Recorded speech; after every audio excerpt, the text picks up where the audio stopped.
In this world, monsters exist. Big, terrifying, deadly creatures. And the ones who hunt them down are called adventurers. Adventurers fight monsters every single day for rare items and XP. Every victory increases their level. And here level means everything. Level defines power, status, respect, even survival. A small level gap can turn someone into a hero and someone else into a nobody. And now let me introduce the main character of the story. Joey, a guy who has been stuck at level 1 for a long time. No upgrades, no power-ups, just constant struggle. One day Joey goes to a bakery in the marketplace. With a smile he asks, "Hey, sir, can I get some bread?" The baker smiles back. "I saved one just for you." Joey replies awkwardly, I ran out of money again." The baker jokes, "Man, just stop pretending to be an adventurer already. Come work at my shop. Free bread guaranteed." Joey laughs, but there's a tiredness behind it. "It's too late, sir. People have already started calling me Corpse Looter. And once that name sticks, there's no remove button." Since the beginning, being an adventurer was his dream. But when that dream finally came true, he realized he was cursed. He couldn't gain XP, no matter how many monsters he defeated. The first time he killed a slime, the screen showed, "Failed to receive XP." From that moment on, one question kept echoing in his mind. How do I get stronger now? At first, he didn't give up. He thought, I'll just keep defeating monsters. Maybe something will change. But every time the same message appeared, failed, failed, failed. Slowly, he accepted the truth. His money ran out, and eventually he became a corpse scraper, someone who collects scraps from monsters killed by other adventurers. In this world, level 1 monster materials are worthless, so his only way to survive was to loot materials from higher level monsters. But fate seemed to hate him. One day he's eating bread, and a group of guys bumps into him. His only piece of bread falls, and one of them deliberately steps on it. No one defends him. Everyone treats it like something normal. Like that's exactly how a corpse looter should be treated. A new nickname spread through the city, Corpse Scavenger. To people, Joey had become nothing more than an embarrassment. Applying for a normal job was now a joke. But the truth was, he only ever had one dream, to be an adventurer. And if he stopped scraping corpses, he'd starve. So one day, he heads toward the goblin den, hoping to find a few bodies worth something. While walking, he suddenly smells something strange, rotten, foul, nothing like a normal monster. He moves forward, and what he sees freezes him completely. A dragon's dead body. For real. He can't believe it, but from the looks of it, it might have been a level 200 monster. Only one thought runs through his mind. No time to think. Dragon materials are worth 10 times more. By now, the valuable parts were probably already taken, but there was still something left. A rotten, disgusting pouch giving off a horrifying stench. Some monsters have an organ like that, so foul that no normal person can even go near it. Joey picks it up and feels something inside. There's something in here. He pulls out a small knife, cuts it open, and out falls an almost perfectly intact armor set. Joey's eyes widen. How did this end up in here? But the surprises don't stop there. When he steps closer to the armor, a dark energy begins to flow out of it. Joey feels it instantly. This thing isn't meant for me. And then a strange voice echoes in his ears. Wear it. He looks around. No one's there. It has to be coming from the armor. Whatever it is, the armor feels dangerous. His smartest option would be to run. But as soon as he turns around, a whole crowd of goblins is suddenly standing right behind him. Joey freezes. When did they get here? Then he remembers. I was so busy scraping I let my guard down. All the goblins are level 1, like him. But the problem is, Joey has no real equipment, and he's all alone. Fear takes over his face. In the very first attack, a goblin knocks the knife out of his hand. Now he has nothing. His entire life flashes before his eyes. I'm gonna die here, in this filthy cave, all alone. He closes his eyes, ready to accept his fate. But then, the same voice returns. This time, the energy feels even stronger. For a moment, Joey feels like the armor might actually devour him. But he thinks, being eaten by goblins is even worse. If there's a chance, I need to take it. He mutters, fine, I'll wear it. Instantly, a notification appears. Ownership registration complete. Emergency installation initiated. Joey doesn't move, but the dark energy pulls itself onto him. Within seconds, everything changes. His entire body becomes surrounded by that energy, and fear spreads across the goblins' faces. The Abyss Armor installation is fully successful. Shocked, Joey asks, do I have any allies in here? A voice replies, following the owner's commands is mandatory. Joey hesitates but decides to trust it for now. 2 goblins charge at him. He looks down, The sword in his hand isn't just sharp, it feels exactly like the one he used to train with. Those goblins are level 1, just like him, but now he has a sword and armor. He swings once, one clean slash, and they fall instantly. And then, something he has never felt before happens. The goblin's energy leaves their lifeless bodies and transfers directly into Joey. The rest panic and attack all at once, but Joey isn't the same weak corpse looter anymore. He wipes them out instantly, and with every hit, his body feels lighter. Every monster he kills sends its energy straight into him. With this new power flooding through him, he charges into the remaining goblins and clears the entire group in one movement. After the fight, Joey catches his breath and thinks, I'm okay, completely okay. It's hard for him to believe that a level 1 guy just defeated 5 goblins in a row. And then, the message appears.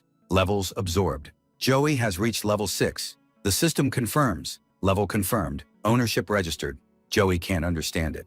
I'm really level 6 now? My body wasn't capable of absorbing XP. Then what happened? The armor answers. The owner of the Abyss armor receives a unique ability, level absorption. Whenever you defeat an enemy, their level transfers directly into you. He checks his status screen and it clearly reads, Level 6, Adventurer Joey. The energy he felt wasn't just some weird feeling, it was real power. Tears fill his eyes. The guy who once survived by stealing from corpses finally had strength of his own. He wipes his tears and focuses. Now he had the greatest gift of all, the ability to level up. His body feels freer than ever. But then he remembers, this armor came out of that rotting dragon. No wonder I smell absolutely disgusting. He sighs. But hey, this smelly armor is the reason I leveled up, so no complaints for now. He stops suddenly. An interesting idea hits him. If I clear out every monster on this floor, I could get even stronger. He's thinking this when a goblin suddenly appears in front of him. Joey senses something off.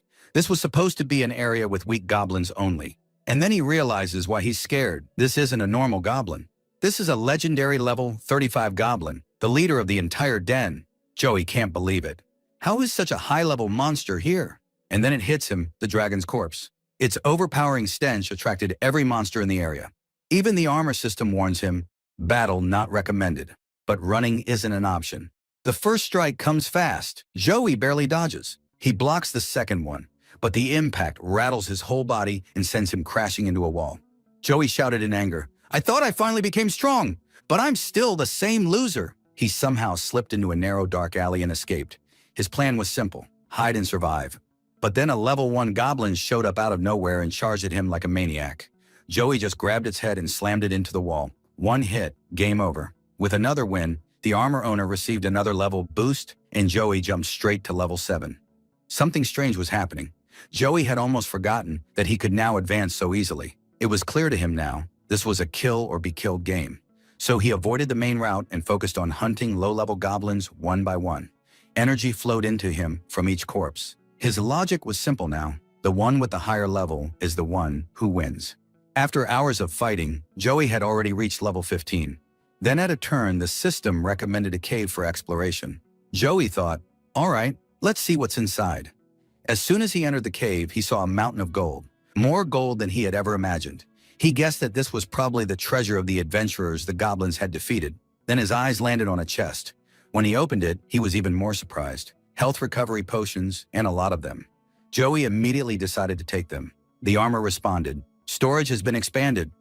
Joey didn't even get time to process what that meant when a light flashed near the lower part of the armor, and an entire storage compartment formed to hold the potions. Joey smirked. Thanks, system. You're pretty active. He thought about taking the gold too, but changed his mind. My top priority right now is getting out alive, and I'm already a lot stronger now. If I can get out, I can sell monster materials and still live a decent life. He was about to leave when he heard voices, human voices. He ran toward a pile of boxes and peeked behind them. There was a girl tied up crying, captured by the monsters. Without a second thought, Joey rushed to help her. He cut the ropes and freed her. Once she calmed down, the girl, who said she was from Reiko Village, introduced herself as Mill and thanked him from the bottom of her heart. She blushed a little and asked, "Can I at least know the name of my savior?" Joey paused for a moment, then said, "My name is Joey." Then he added, "Yeah, that Joey, the one everyone calls the infamous corpse looter." Mill went silent. She had heard all the rumors too, that Joey was a terrible person. But seeing him in front of her, she couldn't believe any of it. She said softly, "You don't seem like any kind of garbage looter to me." You're a real hero. Joey had always dreamed of becoming an adventurer who helped people. Hearing someone call him a hero sparked a tiny warmth inside his heart. He motioned to her. Come on, I'll take you back to your village. As long as you're with me, your safety is my responsibility. After some time, Joey suddenly felt something off. He immediately told Mil, hide behind those rocks. What he sensed was goblin presence. Not just one or two, an entire unit. Nearly 20 of them. But the good thing was that they were all level 1, and Joey was already level 15. Joey had decided, all of these are going to become my power. The moment he stepped out, every goblin charged at him. But Joey wasn't the weakling he used to be. He swung his sword and cut them down one after another. No mercy. The ones left, he dashed toward and finished off. More levels absorbed. Monster hunting was actually starting to feel fun to him now. The fear in the goblin's eyes didn't stop his blade. He pushed forward and sliced through the entire crowd. When everything finally went quiet, the system message appeared. Level increase detected. Joey was now level 35. Mil was terrified after witnessing the massacre. She trembled. Can we go now? But Joey said no. His eyes were sharp. With all this blood spilled, more monsters will come. The most dangerous one is on its way. The legendary goblin Joey had once escaped from was coming back for a rematch. Joey took a breath. I knew you'd show up. The goblin screamed as it approached. Both of them were level 35 now, but Joey was no longer that frightened coward. The goblin launched a full-strength attack. Joey didn't back down. If you think you're going to beat me that easily, you're making a huge mistake. Joey slashed hard, cutting directly across the goblin's stomach. The goblin fell to its knees, but the fight wasn't over. Joey noticed about 10 more goblins nearby. He shouted, Mil, throw me a knife. Mil panicked. Which knife? And ended up tossing the entire bundle. Joey sighed in relief. That works, and easily snatched 2 knives mid-air thanks to his fast reflexes. He jumped into battle again, picking up other falling knives and throwing them at high speed. Once he had several knives in hand, he laughed. Such bad luck. Trying to protect you got all of them killed instead. Then he turned to the goblin leader. And now it's your turn. The level gap between us is massive. Joey wiped out the smaller monsters, raising his level to 45. Suddenly, a ferocious scream came from behind. The legendary goblin wasn't dead. It attacked again. Joey turned to block but slipped up this time. He was stunned. How is that possible? The previous wound had no effect. Then Joey noticed the goblin's wrist. It was wearing a bracelet, clearly an enchanted item. Joey never expected a monster to use something like that. But the solution was obvious now. Destroy that bracelet. He dodged an attack and focused. I'm not backing down. The clash of their blades echoed through the cave. Joey kept applying pressure, but the goblin swung a sideways strike and sent him flying. Frustrated, Joey quickly grabbed the knives he had thrown earlier. The goblin braced itself behind a heavy cleaver. Joey threw one knife. The goblin blocked. He threw a second. The goblin got distracted again. That was the moment Joey needed. He closed the distance in an instant, using a knife as a stepping boost. He reached the goblin's side and threw a knife aimed not at the goblin, but at the bracelet. The enchanted item shattered on the ground. Joey stared straight into the goblin's eyes. It was time to show dominance. He smirked. Now it's time to fry this small fry. When Joey first entered this dungeon, he was weak and terrified. But now the power gap had flipped completely. He walked forward. Now it's my turn to scare you. Ready, monster? Instead of responding, the goblin roared again. Joey didn't stop this time. He dashed at high speed and attacked the goblin's defenses, breaking them like nothing. The goblin crashed into a wall, bleeding heavily. Joey approached slowly. Now you understand what being weak really feels like? He slashed repeatedly. Don't take it personally. I'm just trying to survive. He knocked away the goblin's weapon. The goblin threw one last desperate punch, but it landed straight onto Joey's sword. Everything ended in a single moment. Joey stood silent for a second, then whispered, You're the reason I became strong. So thank you. Lights burst from the goblin's corpse and absorbed into Joey's armor. The system confirmed his level had reached 80. There was nothing left to fear now. Joey called out, Mil, you can come out now. Mil stepped out, completely stunned. You did all of that alone? Joey was now the unbeatable champion of the dungeon. He harvested the goblin's rare materials. The most valuable was its tusk, something Joey never thought he would ever touch. Mil casually said, I'll store this tusk with the rest. Her small bag was already full of coins and rare items. Joey scratched his head. Sorry for making you carry so much. Mil laughed. It's fine, I don't mind. Then she asked, What now? Joey thought about it. If I just leave these goblins here, they'll probably kidnap someone else. So he asked Mill, can you come with me for a while? I need to make sure no monsters hurt anyone else. Joey's goal now was simple: wipe out every goblin in the cave. Eventually, time passed, and the two of them reached the village safely. Joey was now level 100. Even he wondered, am I still normal at this point? But being level 100 meant he could take down most monsters alone. Mill stared, shocked. What does a 3-digit level even mean? No one around here has ever seen that. Joey wasn't just an adventurer anymore. He was the strongest around. Just as they were talking, a group of adventurers arrived. They saw Joey and burst out laughing. They still called him the Corpse Scraper. Their leader, a white-haired guy named Yurik, stepped forward and smirked. What's with this black armor? You buy yourself a fancy costume to pretend your level went up? Dirk says, man, wearing fancy items won't change anything. If you're level 1, where will your strength even come from? Joey cuts him off, his voice cold and intimidating. Shut up, that's enough. In the next second, he appears right in front of them, a knife in his hand.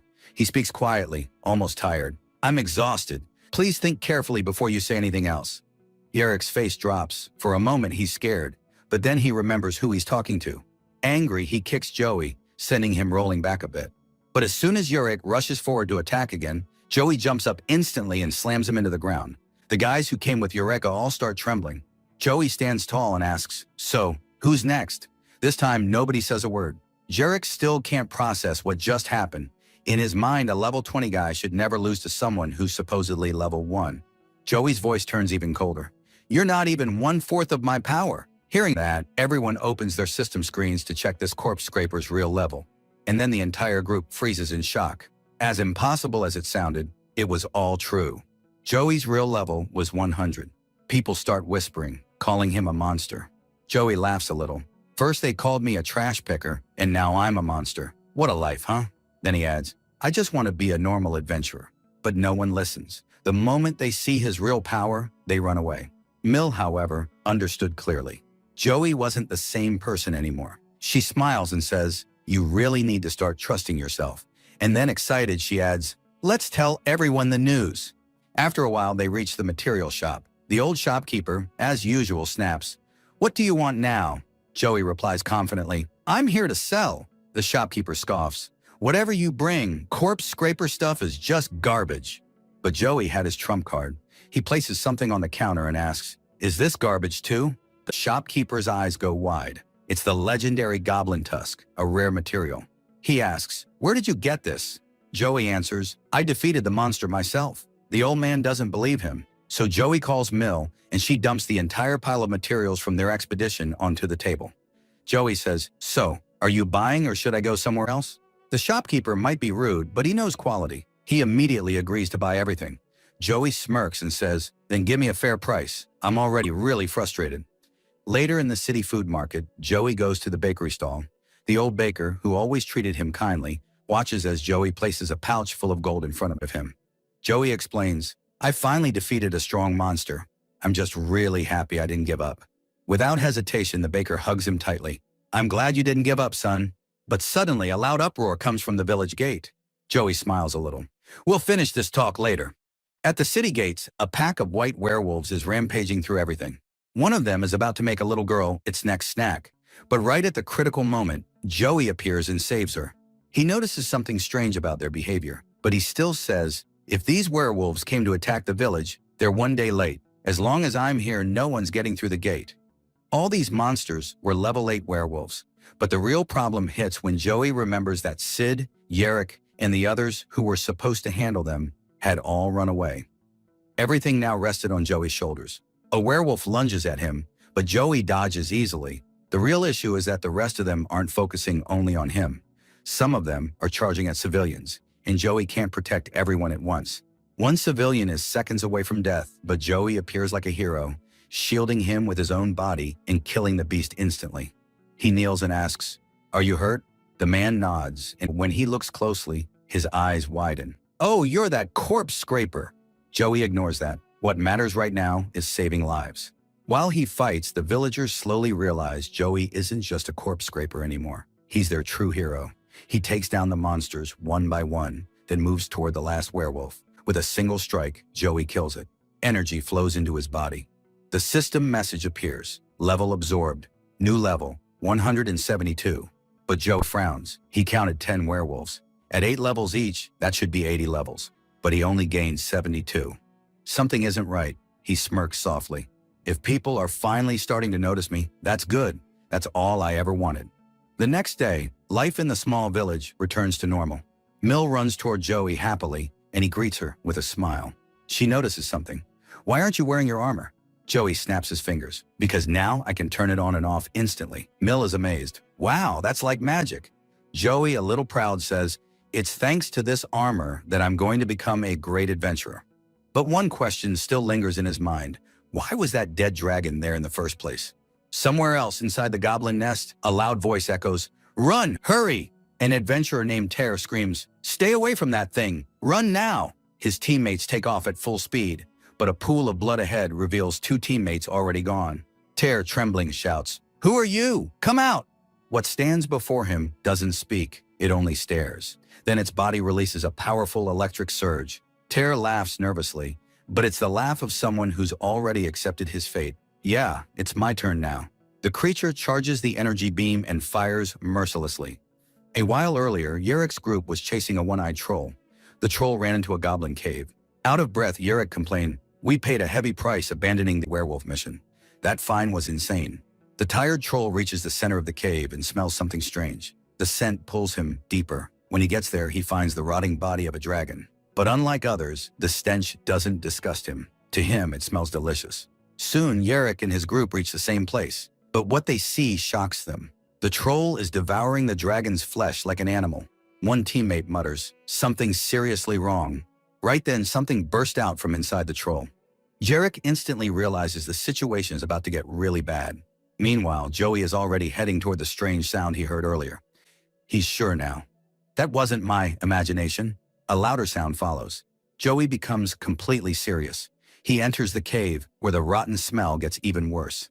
Eventually, he reaches the place where he once found the armor. But this time, the scene is horrifying.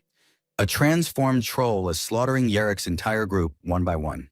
The moment the creature senses a new presence, it tosses Yurek's teammate aside and locks its attention onto Joey.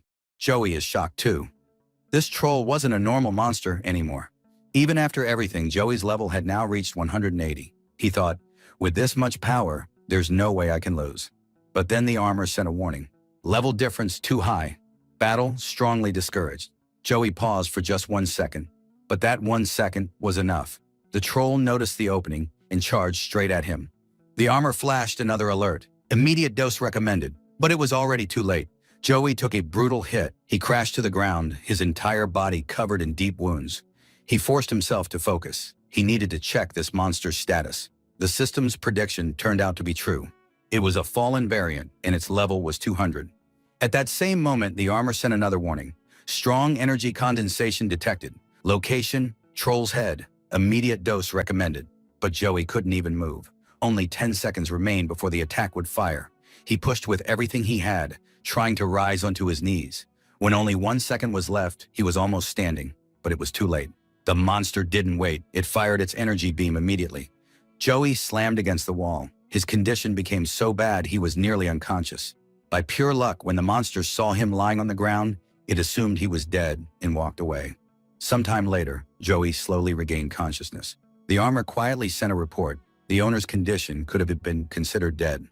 Joey let out a long breath. Thank you, luck. You saved me this time. The armor recommended immediate use of healing potions. Joey remembered the potions he got from the goblins. They were still with him. He drank the first potion, and little by little, his movement returned. He knew the monster was probably heading toward Ryko village now. He had to follow immediately. Just then, a familiar voice called out, "Hey, corpse scavenger!" Joey turned around and saw Yurek, barely alive but still breathing. Shamelessly, Yurek demanded, "Give me healing potions. It's not like they matter to trash like you. Once I drink them, I'm getting out of here. Let the village become the monster's meal." Joey paused for a moment. Then he asked the Abyss armor, "If I save him, will anything change?" The system replied, "Injuries are fatal. He is in extreme pain and will only live for a few more minutes." Hearing this, Joey asked another question. "Can I use level drain on humans too?" The system answered calmly, "Yes, it is possible." Joey took a deep breath. "No one can save you now, Jarek. You knew this yourself. You just wanted to escape the pain." He leaned closer and said, I can do something to make this end faster. Jarek, who finally understood everything, whispered, do it now. Joey stayed silent for a moment. Then he said, I never liked you, but saying goodbye like this feels sad. And he kept his word. Level drain activated. As Jarek's energy transferred, Joey's level jumped straight to 200. Later, the monster was moving through the forest, Raikal village coming into view. But at that exact moment, Joey appeared in front of it and slashed its arm. Joey said, I hate to say this, but I can't lose anymore. He struck again, but this time the monster defended smartly. Still, Joey's sword remained pointed straight at him. He said, next time the enemy is down, finish the job. You spared me earlier. Now our levels are equal, and I'm not dragging this fight out. Let's get started. Then Joey added one more thing. I didn't like Jarek, but I just killed someone I knew, with my own hands. I've never felt this angry in my life. The monster made the first move. Joey used its shoulder as a foothold, leaped upward, and landed a clean strike straight into its back. Suddenly, the monster began condensing energy near its eye. Joey thought, this time I won't let you do it. But it was only a trick. The monster kicked him at the perfect moment, sending him flying. While Joey was completely defenseless, it ripped a whole tree from the ground and swung it like a weapon, smashing Joey with it. Joey was thrown an incredible distance. Even though the level difference was gone, the battle still felt completely even. Joey took another potion, his biggest advantage. He shouted angrily, this isn't over, and charged straight toward the monster's energy beam. But the system warned him, this attack cannot be blocked. Joey instantly changed strategy. At the last second, he dosed and then swung his sword with full power. The monster used its hardened wings as a shield, but Joey's rage-fueled strike was so strong it nearly sliced both wings in half. The monster staggered from the damage. Joey realized, finally, some progress. But suddenly the monster's attention shifted away from Joey. Its eye reflected the image of the village. Joey's expression tightened with fear. The monster powered up its legs and, with a single leap, launched itself high into the air. Everything happened so fast Joey couldn't react. It was clear now, the monster's next target was Raikal village. Without wasting a second, Joey sprinted after it. If I don't stop it now, the next disaster will be the village. Moments later, the monster's shadow loomed over the village. Before people could even understand what was happening, a massive explosion shook everything. Screams echoed everywhere as chaos erupted. From inside the explosion walked the fallen variant, roaring with terrifying dominance. Joey was still chasing from behind, but when he saw the monster enter the village, even he felt fear. The creature destroyed anything in its path. Villagers ran desperately for their lives. Cries for help echoed in every direction. The troll was charging its energy beam again. Joey muttered under his breath, "Are you kidding me? Again?" The beam fired instantly and wiped out several houses in a single blast. Joey leaped off a rooftop, rage burning on his face, a rage too strong for words. He charged straight at the monster, and the troll shifted into defense mode, raising its hand to shield its eye.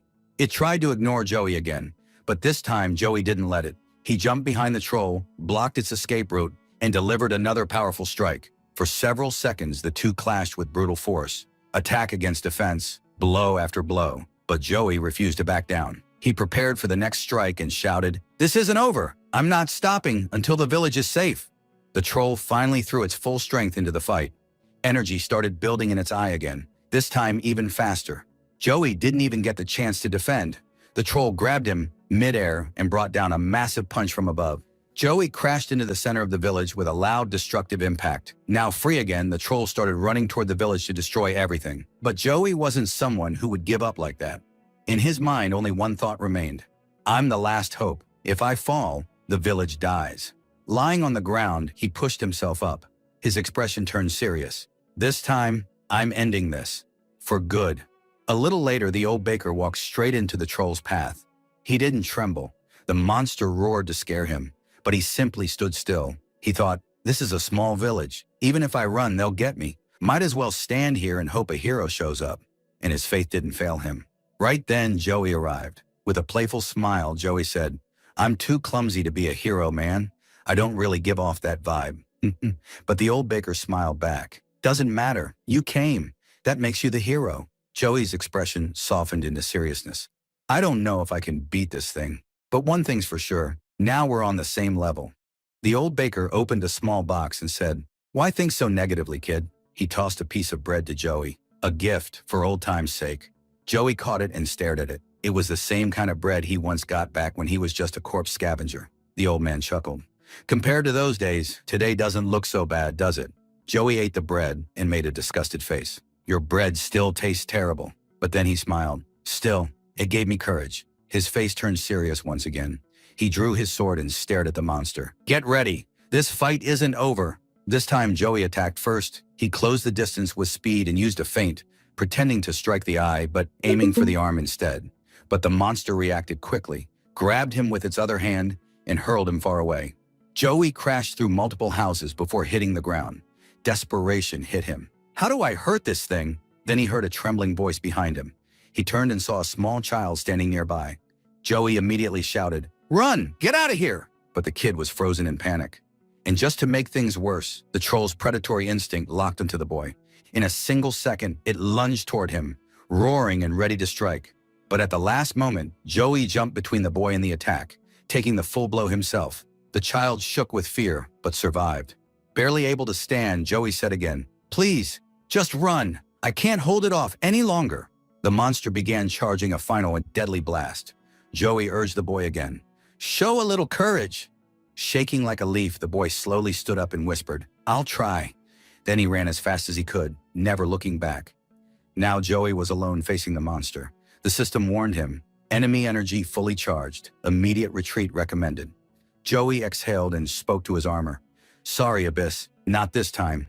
The monster fired the laser. It blasted through Joey, tore through several houses, and destroyed everything in its path. But Joey survived by blocking it with his sword. Though the force was overwhelming, he could barely move. He realized, being the same level doesn't matter. Skill makes all the difference. Badly damaged, Joey thought of taking a potion, but remembered he'd lost it earlier when he crashed through the houses. Slowly, his strength faded. Everything grew dark, like he was sinking into an endless abyss. A voice inside him whispered, "I failed. I couldn't save the village." But even in that darkness, a tiny spark of hope remained. "Maybe someone can help me. Please," Joey prayed silently. Suddenly, someone poured the last potion into his mouth. Moments later, Joey's eyes opened. A girl stood in front of him. He quickly sat up. "Who are you?" She replied calmly, "My name is Leela. I'm from this village, and I want to save the place where I grew up, the place I love." A monstrous roar shook the air again. Joey knew he had to return to the fight soon. But before he moved, Leela smiled and said, "I've been watching you for a while. You're fighting to protect the village. Knowing someone still cares makes me happy." She held out her hand. "For now, let's run together." But Joey refused instantly. "I'm the only one who can stop it. Running isn't an option." Leela's expression sharpened. "Right now, running is the only option. If you fall here, no one will be left to save the village. You're the last one, Joey, and until your injuries heal, you shouldn't face that monster." Joey fell silent. Then reluctantly, he admitted, "You're right. I need time to get back to full strength." Suddenly, the monster dropped down from above, landing right in front of them. Leela grabbed Joey's hand without hesitation, and Joey took it. They ran toward a safer place. As they turned into a narrow alley, Joey asked, "How do you know my name?" Leela laughed. "Joey is pretty famous around here." Joey sighed. "Because of that corpse scavenger reputation?" Leela said, "That's part of it, but the real reason is, I think you're a hero. I was there the day the werewolves attacked. Since then, I've believed Joey can really save everyone." Joey looked into her hopeful eyes and clenched his fist. He promised, "I'll save this village, no matter what." Her eyes sparkled. But right then they heard another sound, a human scream. They ran toward it, and the scene was horrifying. A bandit was dragging a girl, trying to take her out of town. His twisted smile said everything. "Thank you, monster. With no one left to stop us, we can do whatever we want. Big money, too." Joey's blood boiled. Then he realized something worse. One of the bandits had already spotted Leela in their hiding spot. The girl Joey had just saved became a hostage again. A bald man spoke in a cold, serious tone. "If you want the girl safe, follow our rules. First order, go stand by that carriage." Joey obeyed without arguing, but as soon as he walked near the carriage, they kicked him down. The leader seemed confused. "I said we don't need men." But then his eyes fell on Leela. He scanned her from head to toe, then gave a disgusting grin. "Oh, this is a jackpot. She'll sell for a very high price." Joey asked angrily, "Do you have even a shred of humanity left in you?" The leader replies, "Not at all. We came here to loot this village from the start, so be grateful we haven't killed anyone yet. Joey's blood boils. That's enough. I'm ending you disgusting scum right here. The leader sees the expression on Joey's face and smirks. He walks close and asks, "So, you an adventurer or something?" Then he leans in and whispers in Joey's ear, "Pretty embarrassing, isn't it? Even with all that strength, you still can't do anything." The bandits start preparing to leave. The leader says, "Take good care of that girl. If this adventurer interferes, the whole plan will collapse." Joey had been waiting for that one single moment. Right then, Mill quietly sneaks up behind a bandit with a knife. The bandit instantly becomes alert and shouts, "Back attack!" But since he already suspected something, he dodges easily and doesn't let go of Leela, causing her to fall straight to the ground. The bold bandit laughs. "You can't beat me." Leela shocks him by saying, "I know, it's fine." The bandit gets confused. "Why? Giving up already?" Leela says, "Because I'm not alone. Someone else is behind you who'll deal with you." In the next moment, Joey steps forward, eyes blazing. No hesitation this time. He swings a powerful punch right into the bold bandit's face. The hit is so strong that the bandit flies through the air, crashes into the ground, and is instantly knocked out. Joey catches Leela in his arms. Seeing this, the leader yells, "Everyone get over here! Kill the hero!" All the bandits surround Joey from every direction. One of them says, "You're not getting out of this. This is your end." Joey doesn't say a word. He stays completely silent as they all rush at him at once. But at that exact moment, Joey remembers what the bald bandit said before losing. You need to understand the difference in power. Joey activates mass level absorption. Within seconds, every bandit around him drops one by one. Only one man is left standing, the leader, and now he's trembling in fear. Joey steps forward and confirms, "Yeah, I'm at level 200 now." The leader makes one last desperate move. He draws his sword and charges at Joey with everything he's got, but Joey ends it in a single strike. The energy from the leader funnels right into Joey. The armor system notifies him, new level 250, maximum human level achieved. Joey is shocked. 250? That's the max? The system answers, yes, this is the human limit. Joey thinks out loud, I've never seen an adventurer at such a high level, but I never imagined there was an actual limit. When everything is over, Leela runs up to Joey and hugs him tightly. "Thank you for saving me." Joey smiles and says, "Don't thank me. If that potion hadn't kicked in on time, I wouldn't be alive either." Leela laughs softly. "Still, you're my hero." Joey looks into her eyes, then looks at the bodies of the bandits scattered around. He becomes serious. "I don't think of myself as a hero. If I left them alive, they would have attacked another village. I picked up the sword because I didn't see any other way." Leela gently replies, "You didn't do anything wrong." Joey asks, "What do you mean?" Leela speaks even more firmly. "If you hadn't picked up that sword, none of us would be alive. Your blade saved us, and that's why you shouldn't look down on yourself." She smiles. "I don't want Joey to see himself as less." Hearing that, Joey smiles a little and says, "Thank you, that actually helps. I think my confidence just came back." Right then, Mill arrives too. She happily reports, "I evacuated everyone safely." Joey gives her a light pat on the back. "Good job." Mill beams. She'd finally realized she couldn't just depend on Joey for everything. So she says, "This time I'm fighting with you till the end." But Joey, having already taken care of the bandits, smiles lightly. "There's no need now." Mill is surprised for a moment, but then she understands. A few seconds later, the monster is still tearing the village apart. Joey turns to the girls and says, "Both of you get as far away as you can, because now the system clearly declares, at level 250, the user can dominate this monster easily." Joey is fully ready to finish this fight. Without him even moving, the monster drops down from the sky. When it lands on the walls and crashes to the ground, the shockwave is so strong the girls almost lose their balance. But Joey stands completely steady.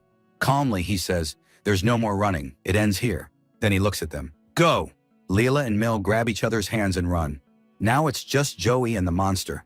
Joey looks at it and says, "Maybe I was scared before, but not anymore. This duel ends now." The monster roars to assert dominance, but Joey doesn't even flinch. The next second, he charges forward himself. Before, Joey didn't even have a real sword. Then he got one, and he started protecting people. Now he holds that same sword, but with something new inside him. A purpose. He remembers the fight with the werewolf, the moment he had to kill Yerrick, and the hopeful faces of the villagers looking to him for protection. Joey says, "Now it's time to fulfill all their hopes.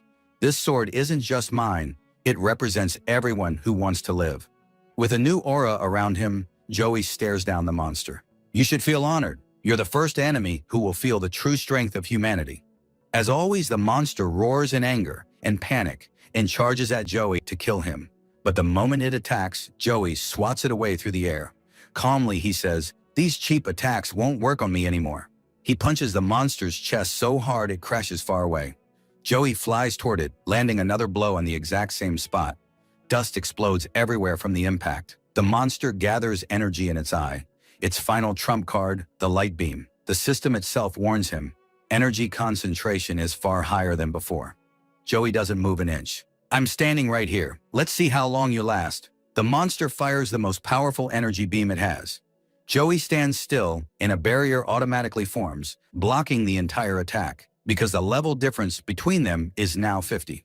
Joey knows it now. Losing is impossible. The village is destroyed, but now it's become a battlefield. The monster roars again, but this time there's fear in the roar. Joey's overwhelming aura terrifies the beast itself. In the blink of an eye, Joey appears in front of it. "Don't run!" The monster tries to counter with a punch, but Joey dodges effortlessly and punches it straight in the head. It collapses, shocked. Even lying down, it tries charging another laser. Joey is getting bored. "Still doing the same thing? You're really starting to annoy me. Fine, let me show you what real despair looks like." He stands there as the monster fires another full power beam. Joey doesn't budge. Eventually, the monster's energy runs out. Smoke spills from its eye. When the dust clears, Joey is standing there untouched. The monster's face twists with rage and defeat. It roars again, "I don't care, I'll fight again," and unleashes all of its attacks at once, physical and eye beams. But Joey dodges every single one. Now it's Joey's turn. The monster tries blocking with its arm, its biggest mistake. Joey's sword slices straight through it in one strike. The beast is wounded. Joey steps back and says, "Get on your knees. Let's end this." The monster's pride can't stand it. It fires beams wildly in every direction, but none of them work. Joey swings a horizontal slash so powerful the monster falls to its knees. Joey leaps onto it. "You caused these people so much pain." Then he drives his sword straight into the center of its eye. The monster that once seemed unbeatable collapses. Joey wins. The system tries absorbing its level, but the cap is already reached. Maximum level achieved, 250. Then the system unlocks something new. Abyss armor feature, unlock level conversion. Now Joey can surpass the human limit. The next day, rebuilding begins. A man on a roof asks for wood. A helper yells back that he's sending it up. The helper trips on a stone and falls. Before he hits the ground, a shadow catches him. Joey. He's not just a corpse scrapper anymore. He's the village's protector. The villager smiles. "Thank you, hero." Joey just nods. A moment later, Joey thinks, "That level conversion system, what exactly is it?" The system answers, "The user can now convert levels into epic skills." Joey never gained XP like others, so he never had skills. But he doesn't hesitate anymore. The system recommends a skill beyond human limits. The cost, 240 levels. Joey says to himself, "If I really want to do something big, this is necessary." Without hesitation, he says, "Request the skill." The system begins the process. Joey trembles as his power drains out of him. Light bursts from his body so bright the entire village sees it. With a loud flash, the system announces, "Payment received, skill granted." Joey stays quiet for a moment, but deep inside he feels proud. Once people called him a corpse scavenger. Today he's something new. The system speaks again. "The user has surpassed the maximum human level. You are now a transcendent being." Meanwhile, at the village gate, a man returns angrily. "I came back because it was finally time." But his real anger is that the beast he came to defeat, someone else killed it first. Back to Joey. The system suddenly updates. Due to surpassing the max level, the 200 XP previously stored is now transferred to the user. Joey remembers. "Right, when I killed the monster, the level didn't absorb. Now his new level is 210. Joey thinks, maybe I should start getting those smaller epic skills, the ones that aren't too expensive. If I collect enough of them, I might become the strongest adventurer in the world. But suddenly, Leela runs toward him and jumps into his arms, hugging him tightly. With a warm smile, she says, "I was looking for you." Joey apologizes softly. "Sorry, yesterday I was busy putting out fires." Mill arrives behind her and teases, "This girl was really worried about you. And, well, so was I." Leela insisted, "If we're okay today, it's only because of you." She got a little shy, leaned forward, and kissed Joey on the cheek. For a second, their eyes met. Then Leela closed her eyes and whispered, "I love you," before running away with her entire face bright red. Joey was completely shocked. Mill, who was standing right next to him, started laughing in her usual cool fashion. Right then, the old baker walked in, laughing. "Wow, my godson! Strong in power and strong in luck too!" Joey shouted in a mix of anger and embarrassment. "Both of you get out." Inside, he was already panicking. "What am I supposed to do now?" And right on cue, the system popped up in a completely serious tone. "Recommended action. Show your manliness." Joey's face turned even redder. A few days later, on the entrance road to Reiko village, a new group of adventurers approached. Their leader looked around and said, "Looks like this is the place we were sent to." But as soon as he saw how quiet the area was, he frowned. "Why is it so silent here? Don't tell me we're late."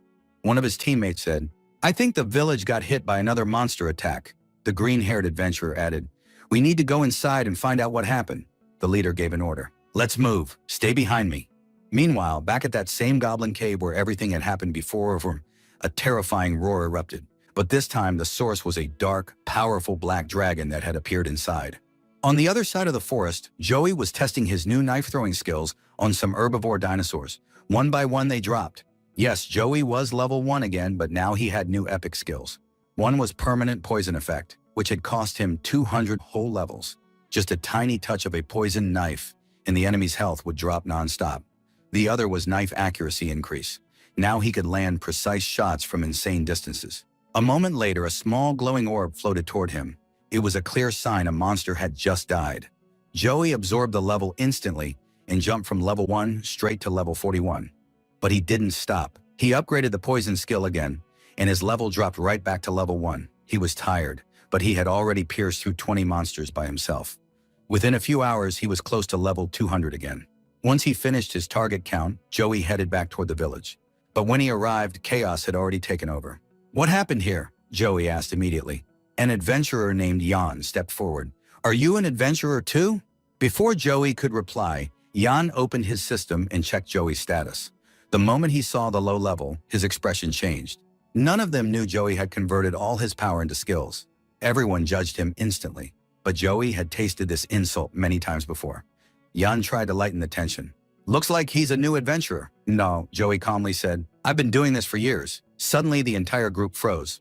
A white-haired guy named Key jumped in sarcastically. "Whoa, this guy can be serious?"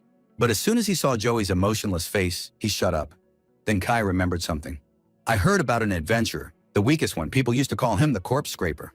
Joey didn't flinch. "Yeah, that's me." "So, what are you gonna do about it?" His voice had a threat that silenced the whole area. Jan finally spoke again. "We're here on a guild request. We got reports of an unusual monster in this area." Joey asked, "What monster?" Jan said, "A black dragon. People call it the Flaming Dragon. Level 150 minimum. Too strong for just a few adventurers. So the guild gathered all the epic skill users to form one team." Then he added, "You just stay out of the way. We'll handle it." He shook Joey's hand. Inside, Joey was already thinking, if it's really only level 150, I can kill it myself. But what if this black dragon is connected to the one from the cave? Just then, an adventurer came running at full speed. "Leader, hurry!" Still catching his breath, he shouted, "We found the Flaming Dragon. The situation is out of control." Far away, the first group that encountered the dragon was already falling apart. They finally realized how terrifying the black flaming dragon truly was. The recon unit led the dragon straight toward the prairie. Jan yelled, "Move out! Everyone get ready!" The warriors cheered. Joey scanned the team. Levels ranged from 80 to 120. They all had epic skills, but the enemy was level 150, or so they thought. Joey already knew they were going to lose, so he shouted, "Leader, let me come with you." But Joey was level 1 again because of his skill conversions. The monsters he poisoned earlier were dying now, and he would soon shoot past level 200. But Jan knew none of this. Jan refused. "I'm not risking my men with someone who's level 1. Everyone stared, judged, laughed.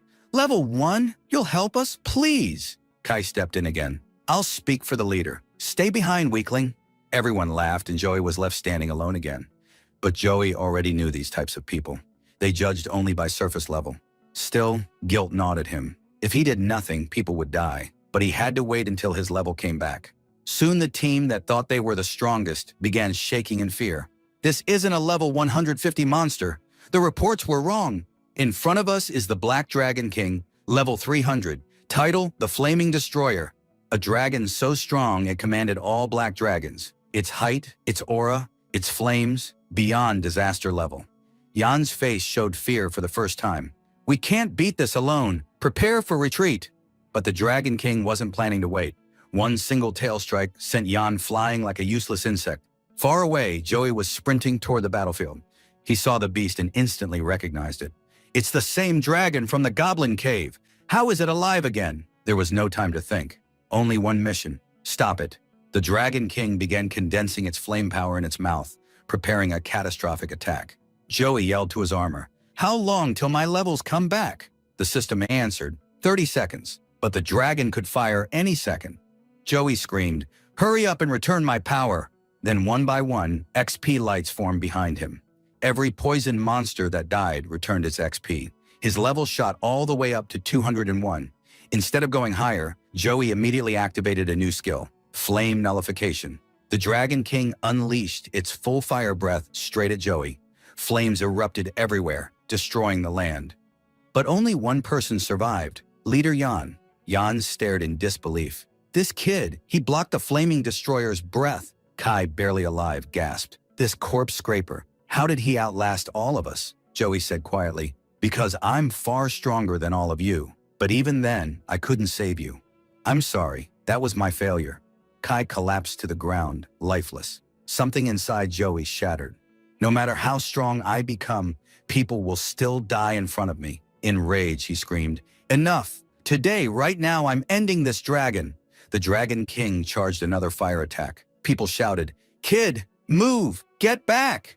But Joey didn't move. He caught the fireball with his bare hands and crushed it like it was nothing. He said coldly, "Your flames won't work on me anymore."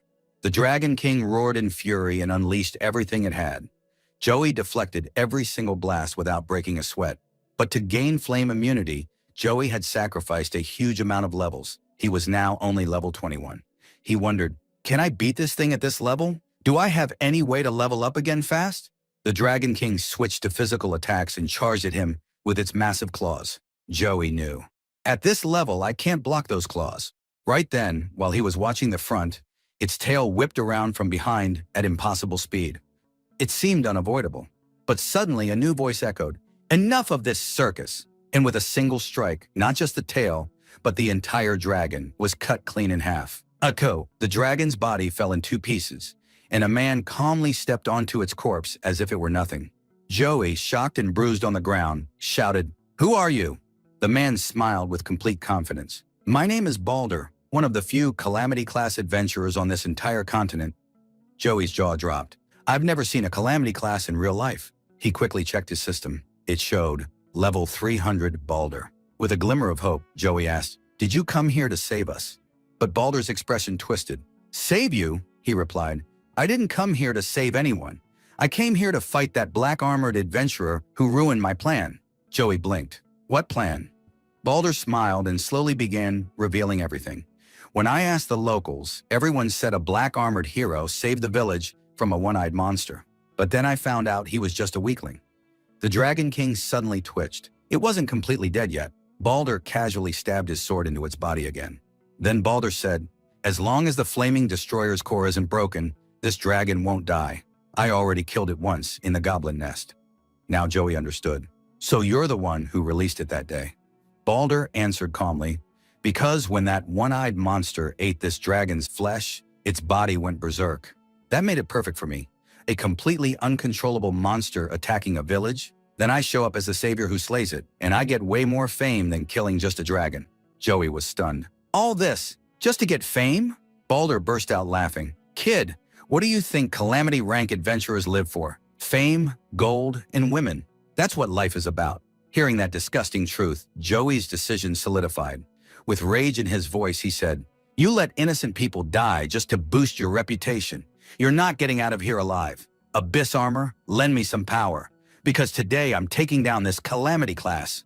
Balder laughed. "You're going to beat me?" But his laugh slowly turned into anger as he unleashed his aura. Joey immediately understood. He's level 300, and I'm only level 21. If I fight him head-on, he'll crush me. Then his eyes shifted to something behind Balder, the flaming dragon's crystal core, lying on the ground, already cracked. If I can break that core and absorb its level energy, I might actually win. System, Joey shouted. Is there any skill I can use from a distance to break that core? The system began scanning. But before it finished, Balder leaped forward and landed a punch straight into Joey, sending him sliding across the dirt. Then the system completed its search. A new skill unlocked, micro-explosive weapon. A weapon could self-detonate, and it cost only 20 points.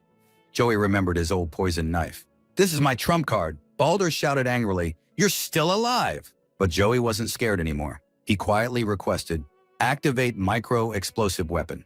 He pulled out his poison knives and smirked. Time to flip this game. He threw 3 knives into the air. Balder easily deflected them.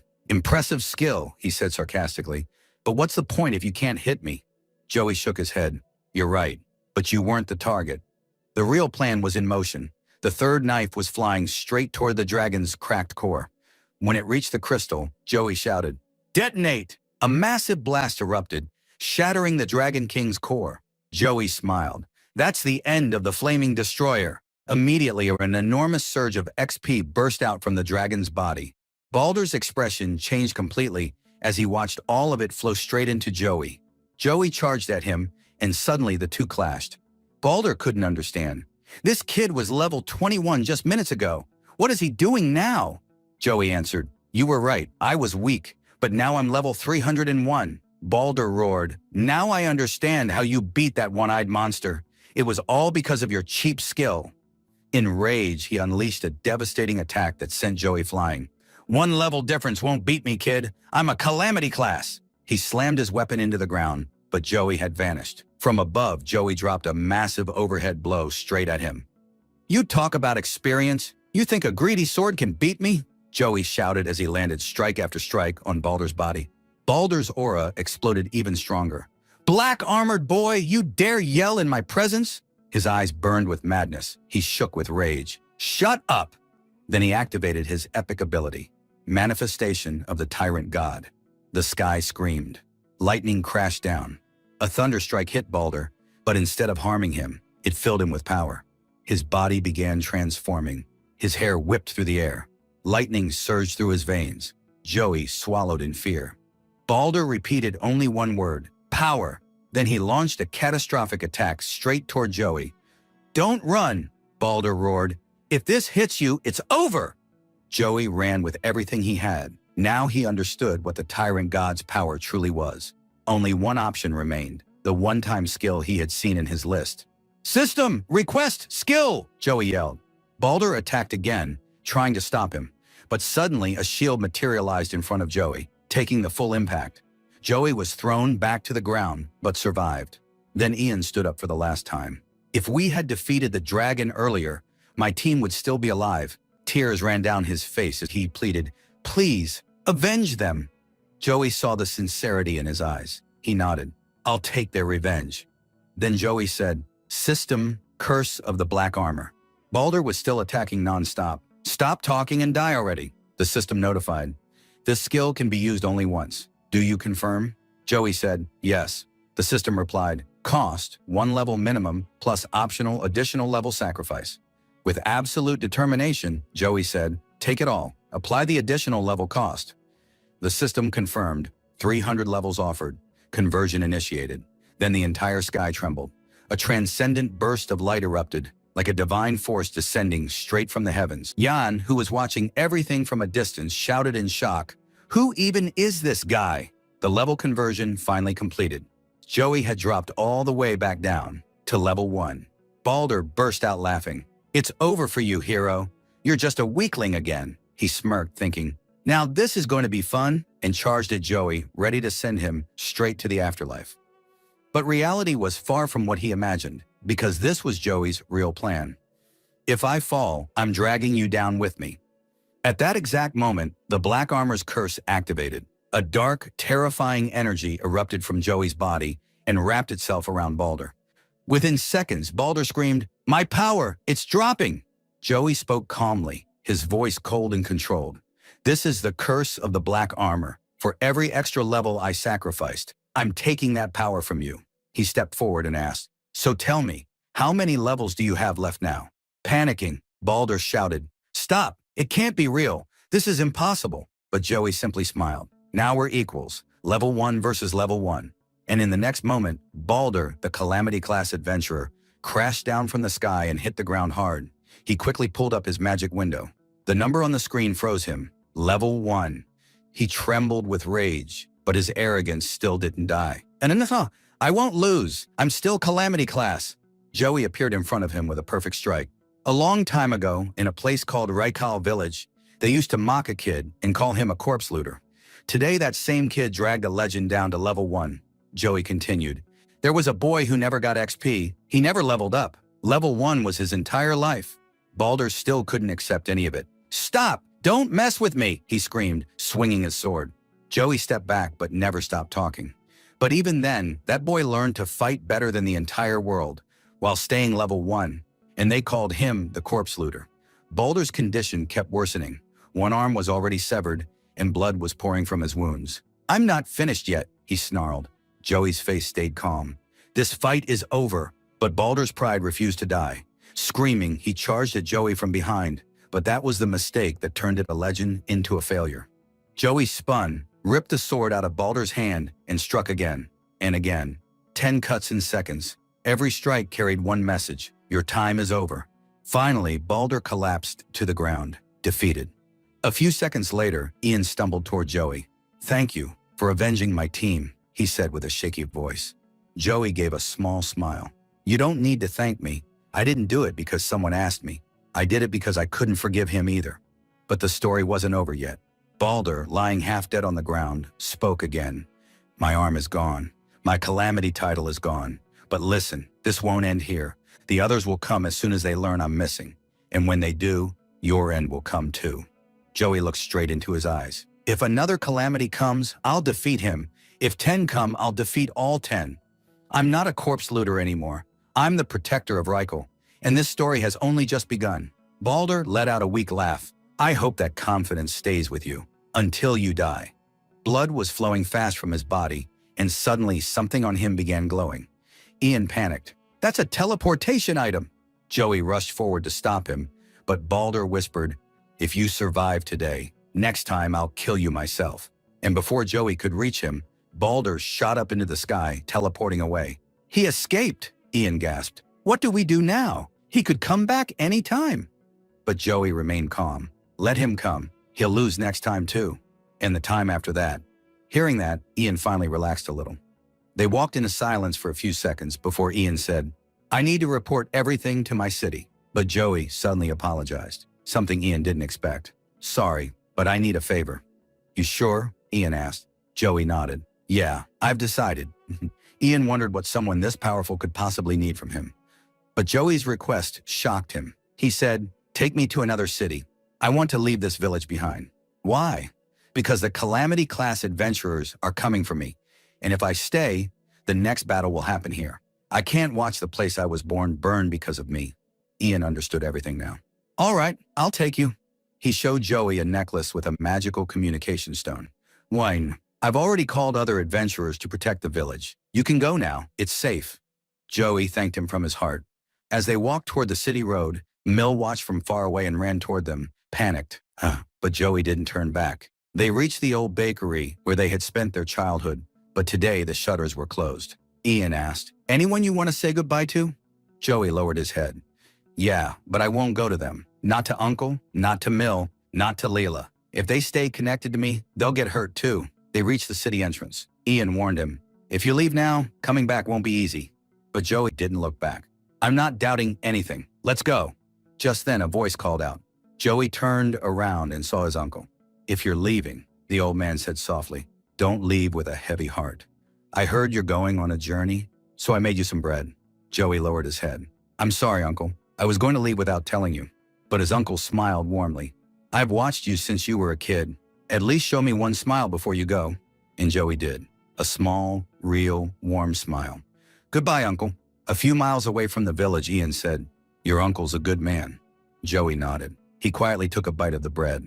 How is it? Ian asked. Joey smiled faintly. Perfect. Next destination, Duramu, the southern administrative city. Back in Raikal, Mill told everything to Leela, but it was too late. Joey was already gone. Near Duramu, a market wagon was suddenly attacked by a group of level 5 goblins. Ian jumped. "That's a market supply wagon," Joey calmly said. "Hold my bread bag." "Why?" Ian asked. "Because before entering the city, I need to raise my level a bit." Next scene. Joey destroying goblins one by one. Ian stood in the distance, whispering in disbelief. How far is this guy going to go? In seconds, the monsters were wiped out. And now, let's head to Duramu.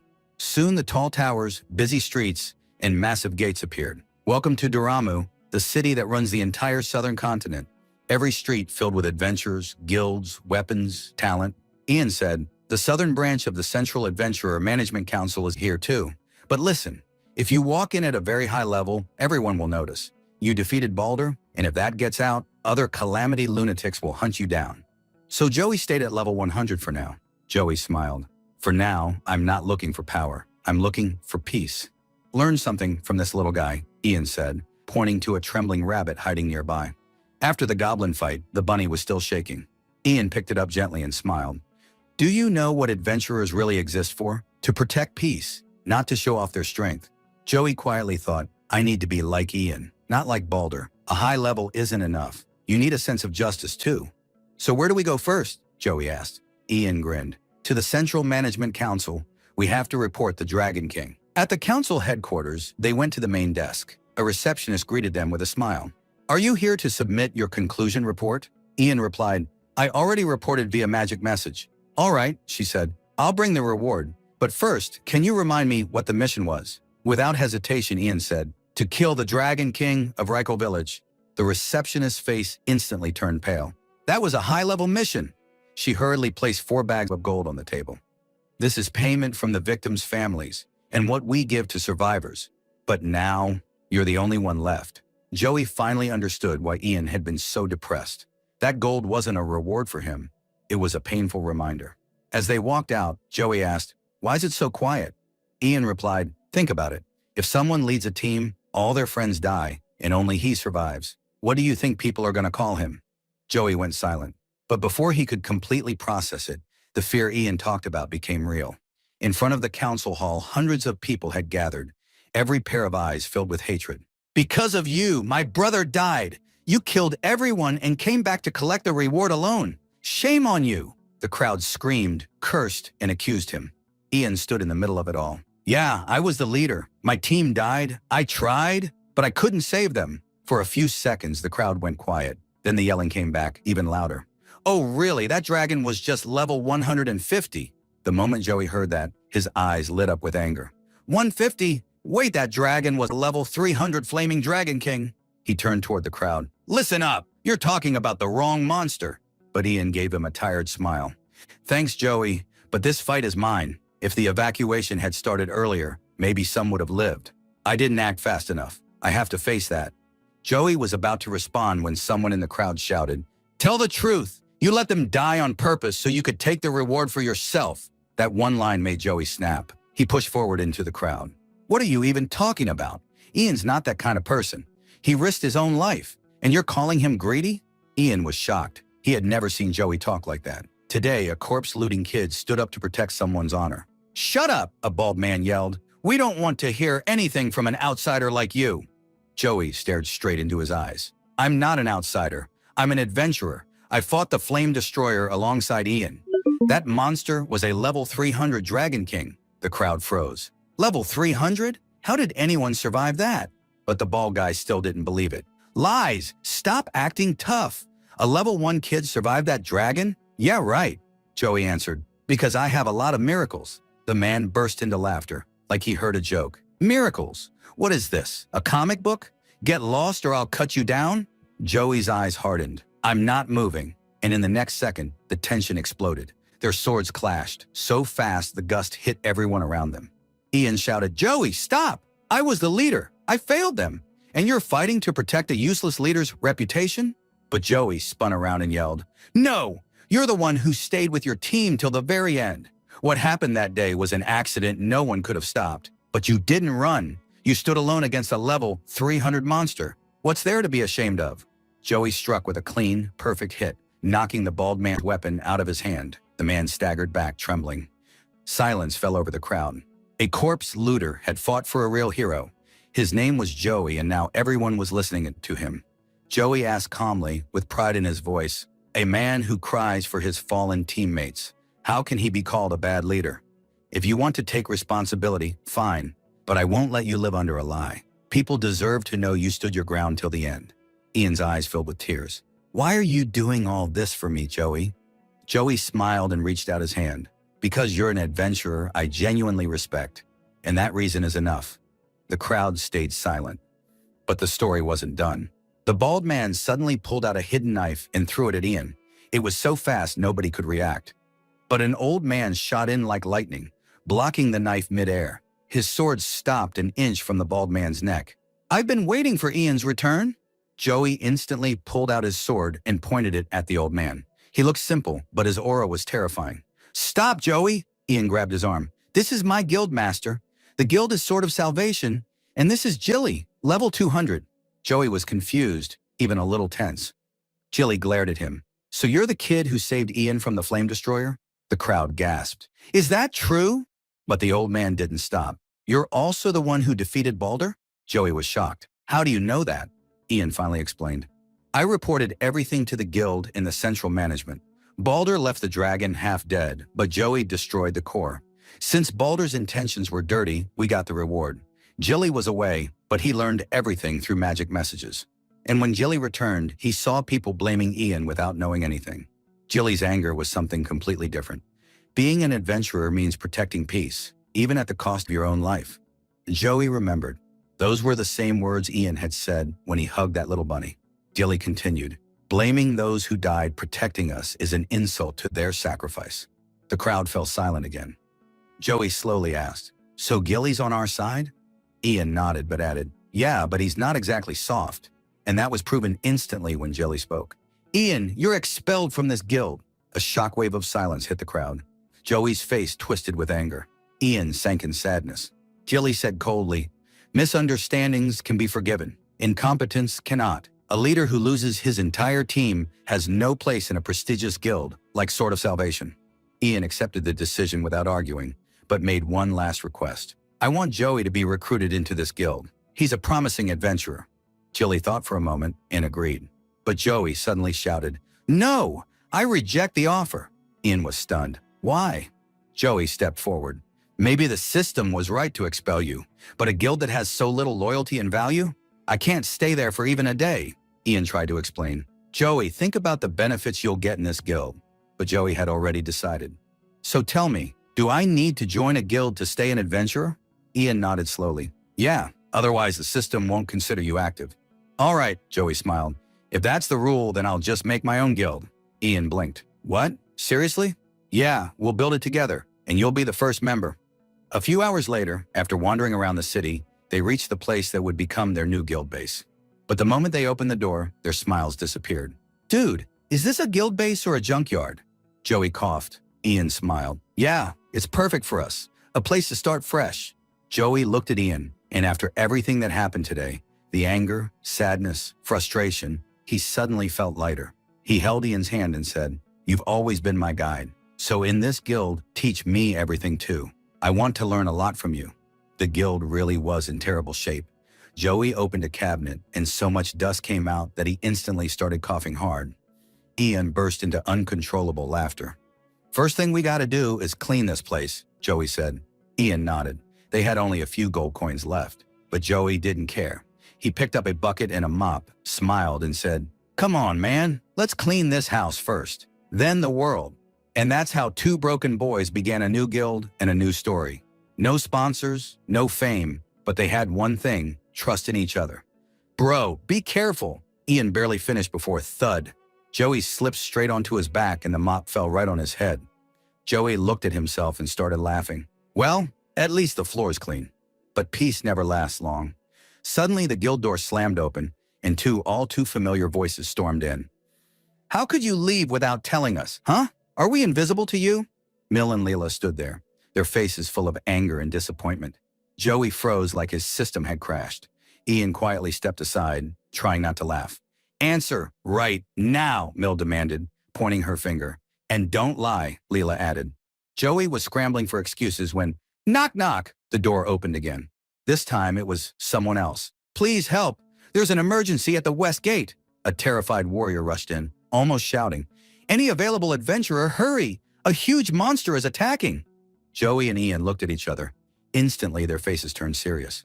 Joey reached out his hand. "Let's go! We can't waste time!" Ian nodded. "Yeah, this is the perfect moment for the guild's first fight." Joey glanced back.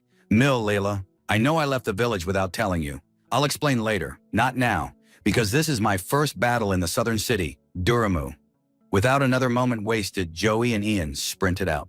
Meanwhile, at Duramu's west gate, things were going from bad to worse. Chaos everywhere, because standing there was a cursed monster, a level 210 beast leading an entire army of skeletons. Bill, the bald fighter, was taking down level 20 skeletons left and right. "Come on, bring all you've got!" But the more he fought, the more they appeared. Worry started showing on his face. And then boom, dark energy bombs rained down from the sky. Not normal magic, pure curse, demonic curse. Bill's body trembled, losing control with each passing second. The skeletons laughed. "Now it's your turn to die, humans!" "But wait!" a voice boomed, and with one strike the entire curse energy vanished. Joey, clad in black armor, stood tall. Ian called out, "Time for real leveling!" With one swing, Joey sliced down dozens of skeletons and absorbed all their power, instantly reaching level 250. "My turn!" Ian shouted from behind. "Leave the small ones to me. You take the big guy." Joey smirked. Pure black power surged from his body so intensely that even the air trembled. The cursed monster roared in anger. Joey leapt into the air. "Let me show you what a real curse looks like." Across the city at the east gate, Jilly, the master of the Sword of Salvation, was stepping forward slowly. A second army of skeletons waited for him, led by another cursed monster. Jilly narrowed his eyes. "They think I'm easy prey because I'm alone?" His eyes gleamed. "Descent of the demons. Activate. 15 seconds. That's all it takes to erase your stories." Back at the west gate, Joey slashed straight onto the monster's skull. "Let's curse your fate as well." Landing on the ground, he took one more swing and chopped off the beast's leg. Skeletons rushed him from behind, but Joey was ready. One he sliced clean, another he kicked like a soccer ball. The last skeleton raised its sword, but that was the wrong move. Joey caught the blade midair and laughed. "You want to turn the tide with this? Pathetic." Once again, he absorbed their levels. Level 290. The cursed monster roared and attacked repeatedly, but Joey dodged every strike like he knew them before they happened. "Joey, don't let that cursed sphere touch you," Ian yelled, but Joey grinned. "Already handled it." He slammed his sword into the ground. Sacred barrier activated. A glowing wall of light blocked every curse. Bill watched from afar. "This is the same Joey I fought? Impossible." Joey went in for the final strike. The monster's head hit the ground. "You satisfied now? Or did you want more destruction?" But the monster's eyes were still moving. "Wait, what's it doing?" Suddenly, dozens of black orbs formed in the sky. Demonic curses headed straight for the city. Joey shouted, "Damn it! The real target was the city!" He finished off the monster, hitting level 500, but there was no time to celebrate. The curses were flying toward the people trapped inside the walls. Ian warned, "Those are demonic curses. If untreated, they paralyze the body slowly and kill." The monster was gone, but the real war had just begun. Ian's expression grew even more serious. Hundreds in Duramu might already be affected by the demonic energy. Joey asked quickly, "Is there anyone who can break curses in this city?" Ian nodded. "Yeah, but only 3, and all 3 are from the Sword of Salvation Guild." Joey's hope dropped. "Only 3? In a whole city?" Just then, 2 warriors rushed over. "Is everything okay?" one shouted. Without hesitation, he stretched out his hand. "I'll break this curse." The second knelt and began using his own curse-breaking powers. The first warrior turned toward Mana. "The curse is strong, but I can break it." Suddenly, another voice rang out, clear and sharp. "Try it on everyone. I'm not letting anyone die." It was Mana, the high-rank mage of the Sword of Salvation. Ian analyzed quickly. "All 3 top-level healers are here. That means there's no one left inside the city to help." Mana was still struggling with the curse energy of just one person. "This is going to take time," she admitted. Yet she added, "Helping the people is our duty too." Suddenly, a massive beam of golden light shot through the air and completely covered Bill. Mana jumped back in shock. "What was that?" Joey stood quietly, knowing that if he stepped forward anymore, the Calamity-class adventurers would start focusing on him. But he wasn't the kind of adventurer who hid out of fear. The system confirmed, level conversion successful. New epic skill obtained. Golden curse break. A golden bullet that purifies any curse. Joey's level, 350. He asked Ian softly, "Did I do the right thing?" Ian smiled. "Yeah, absolutely." Joey raised his hand, and a golden bullet fired from each of his fingers. Every shot hit its target. All nearby adventurers were instantly freed from their curses. Mana was completely stunned. How did such a strong curse break so easily? "Who is this guy?" Joey just smiled lightly. "We'll talk about that later." Duramu still had many people suffering. Joey turned to Mana. "You coming with us?" Mana didn't hesitate. "Of course! I'm the strongest mage, and I'll prove my pride." Joey nodded. "Good. Welcome to the team." As they entered the city, Joey froze at the sight around him. The whole place is under a curse. He took a deep breath. "Everyone get to work. I'm not letting this city die." Joey opens the system window. "Abyss armor, are you ready?" The moment he enters the weapon request section, he says, "Request, Holy Wings. I'm willing to pay the compensation." He also activates the Sacred Sword. As the weapon conversion completes, a blue beam flashes across the sky. From its intimidating aura, Jilly appears. Even after a completely one-sided fight, he's completely unharmed. Meanwhile, an old man reaches the city gate. Dear God, he sees the entire city covered in a dark curse. But inside, Joey is now at full power. With the Sacred Sword, he restores an entire block using healing energy. Maya goes to a civilian asking, "Are you all right?" Shockingly, the man smiles. "Yeah, I'm fine now." Maya's face lights up with excitement. "The curse is gone. It's actually gone." Ian stands off to the side and comments, "There are way too many people. No matter how hard Joey tries, we're gonna run out of time. Some people won't be saved. That's the truth." Joey pushes every resource he has, trying to reach every block. But even after giving everything, only a small portion of the city is freed from the curse. Now Joey directly asks his armor, "Is there any way I can affect the entire area at once?" The system responds, "Recommended feature, Weapon Converter, a tool derived from level conversion." Joey nods with focus. "Get ready, we're cleansing the whole city today." The system explains that if the user can pay the price in levels, an epic skill can be amplified using a special weapon. A glowing window appears, showing Joey's skills. Holy Wings and Golden Curse Break. Without wasting a second, Joey summons the Sacred Sword and says, "Request weapons." His sword and angel wings fuse together. His Golden Curse Break is now at full power. Joey points toward the sky and commands, "Wipe out every curse." Sacred energy rises from his palm and begins swirling over the entire city. It moves through every street and every alley, and this time Joey's power is strong enough to cover all of Doremu. His companions rush toward him. Maya, shocked, asks, "Is this really a sacred sword? Are you an adventurer or some kind of saint?" Joey chuckles lightly. "Not a saint, just an adventurer doing what he can." Meanwhile, Ian speaks with a serious tone. "Joey, I need to talk to you. You went way too far this time.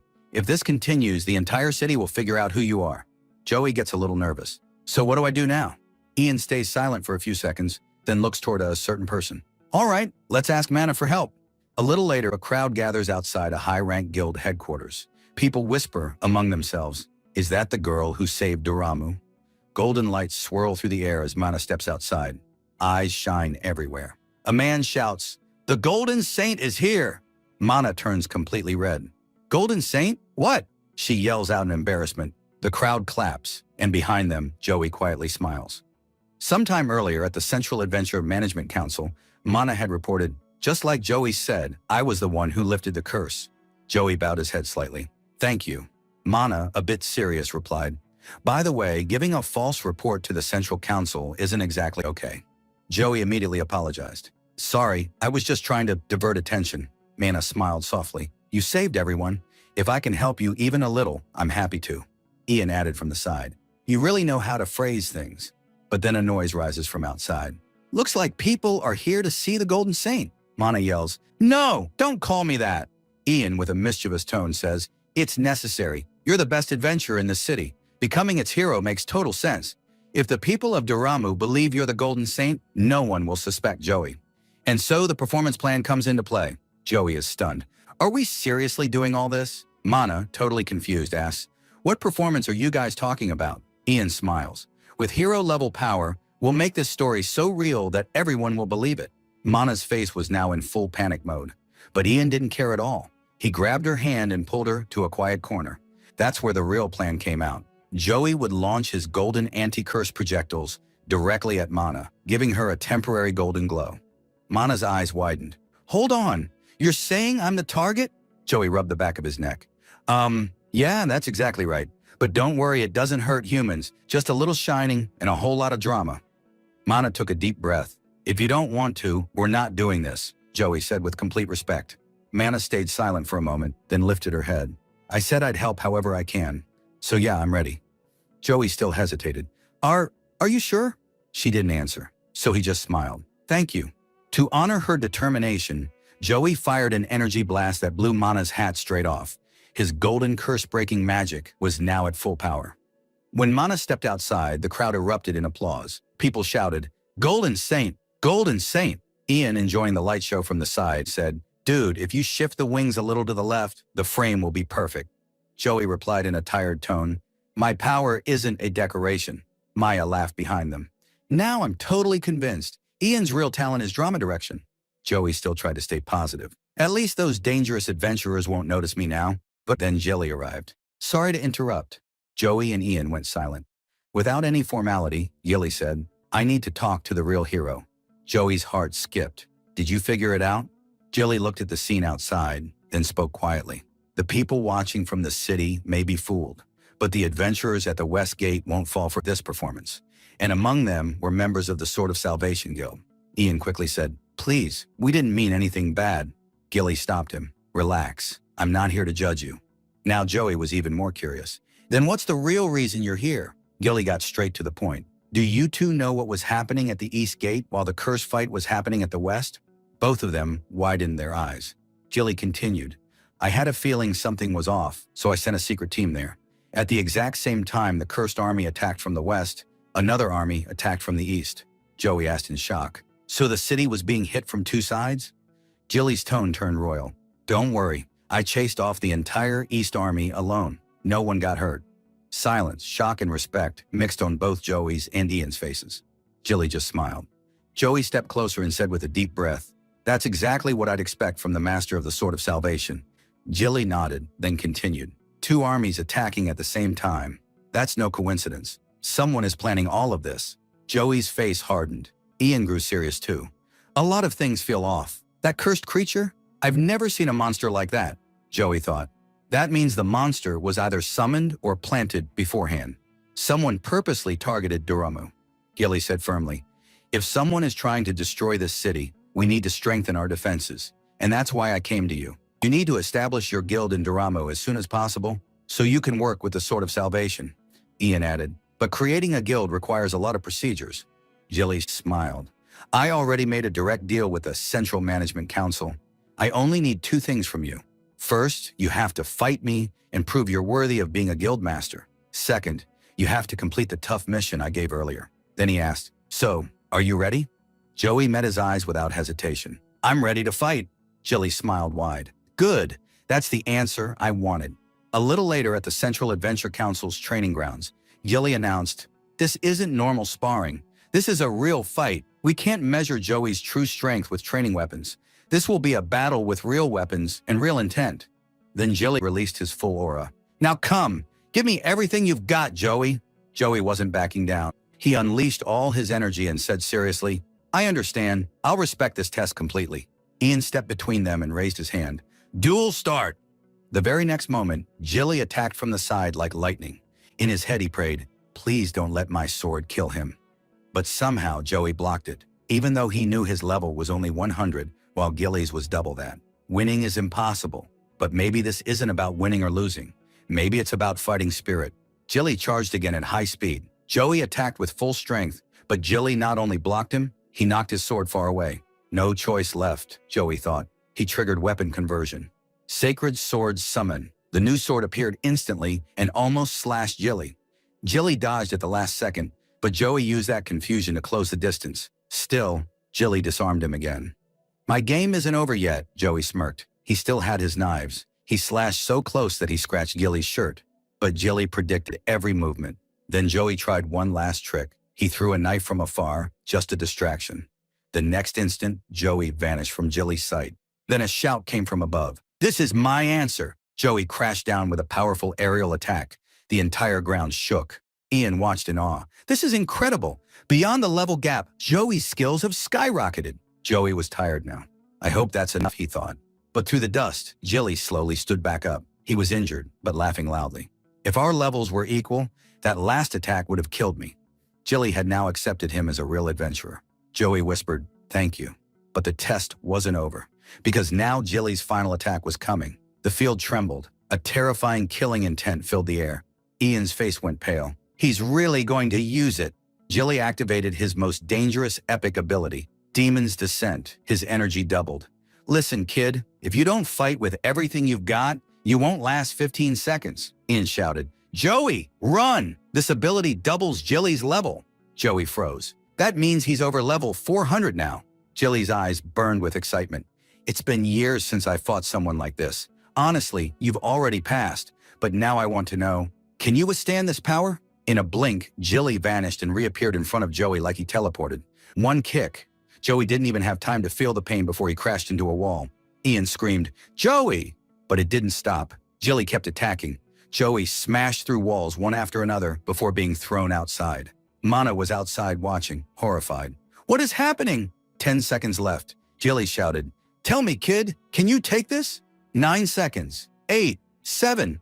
Joey's vision blurred. "Is this my limit?" Then two voices echoed at once. "Joey! Joey!" Leela and Mill watched everything from outside. Joey's mind began to wake up. Why did I start all this? To protect this city. 4 seconds. Joey's eyes burned. He pushed up with a roar and slashed at Jilly with his sword. Jilly didn't slow down. Dark, demonic presence poured from his body. "This is my truth. This is the power I've sought." He prepared his final strike. Black Demon Flash. 3 seconds. Joey was disarmed again. "I can't match his moves, but if all I need is to dodge, then there's one way."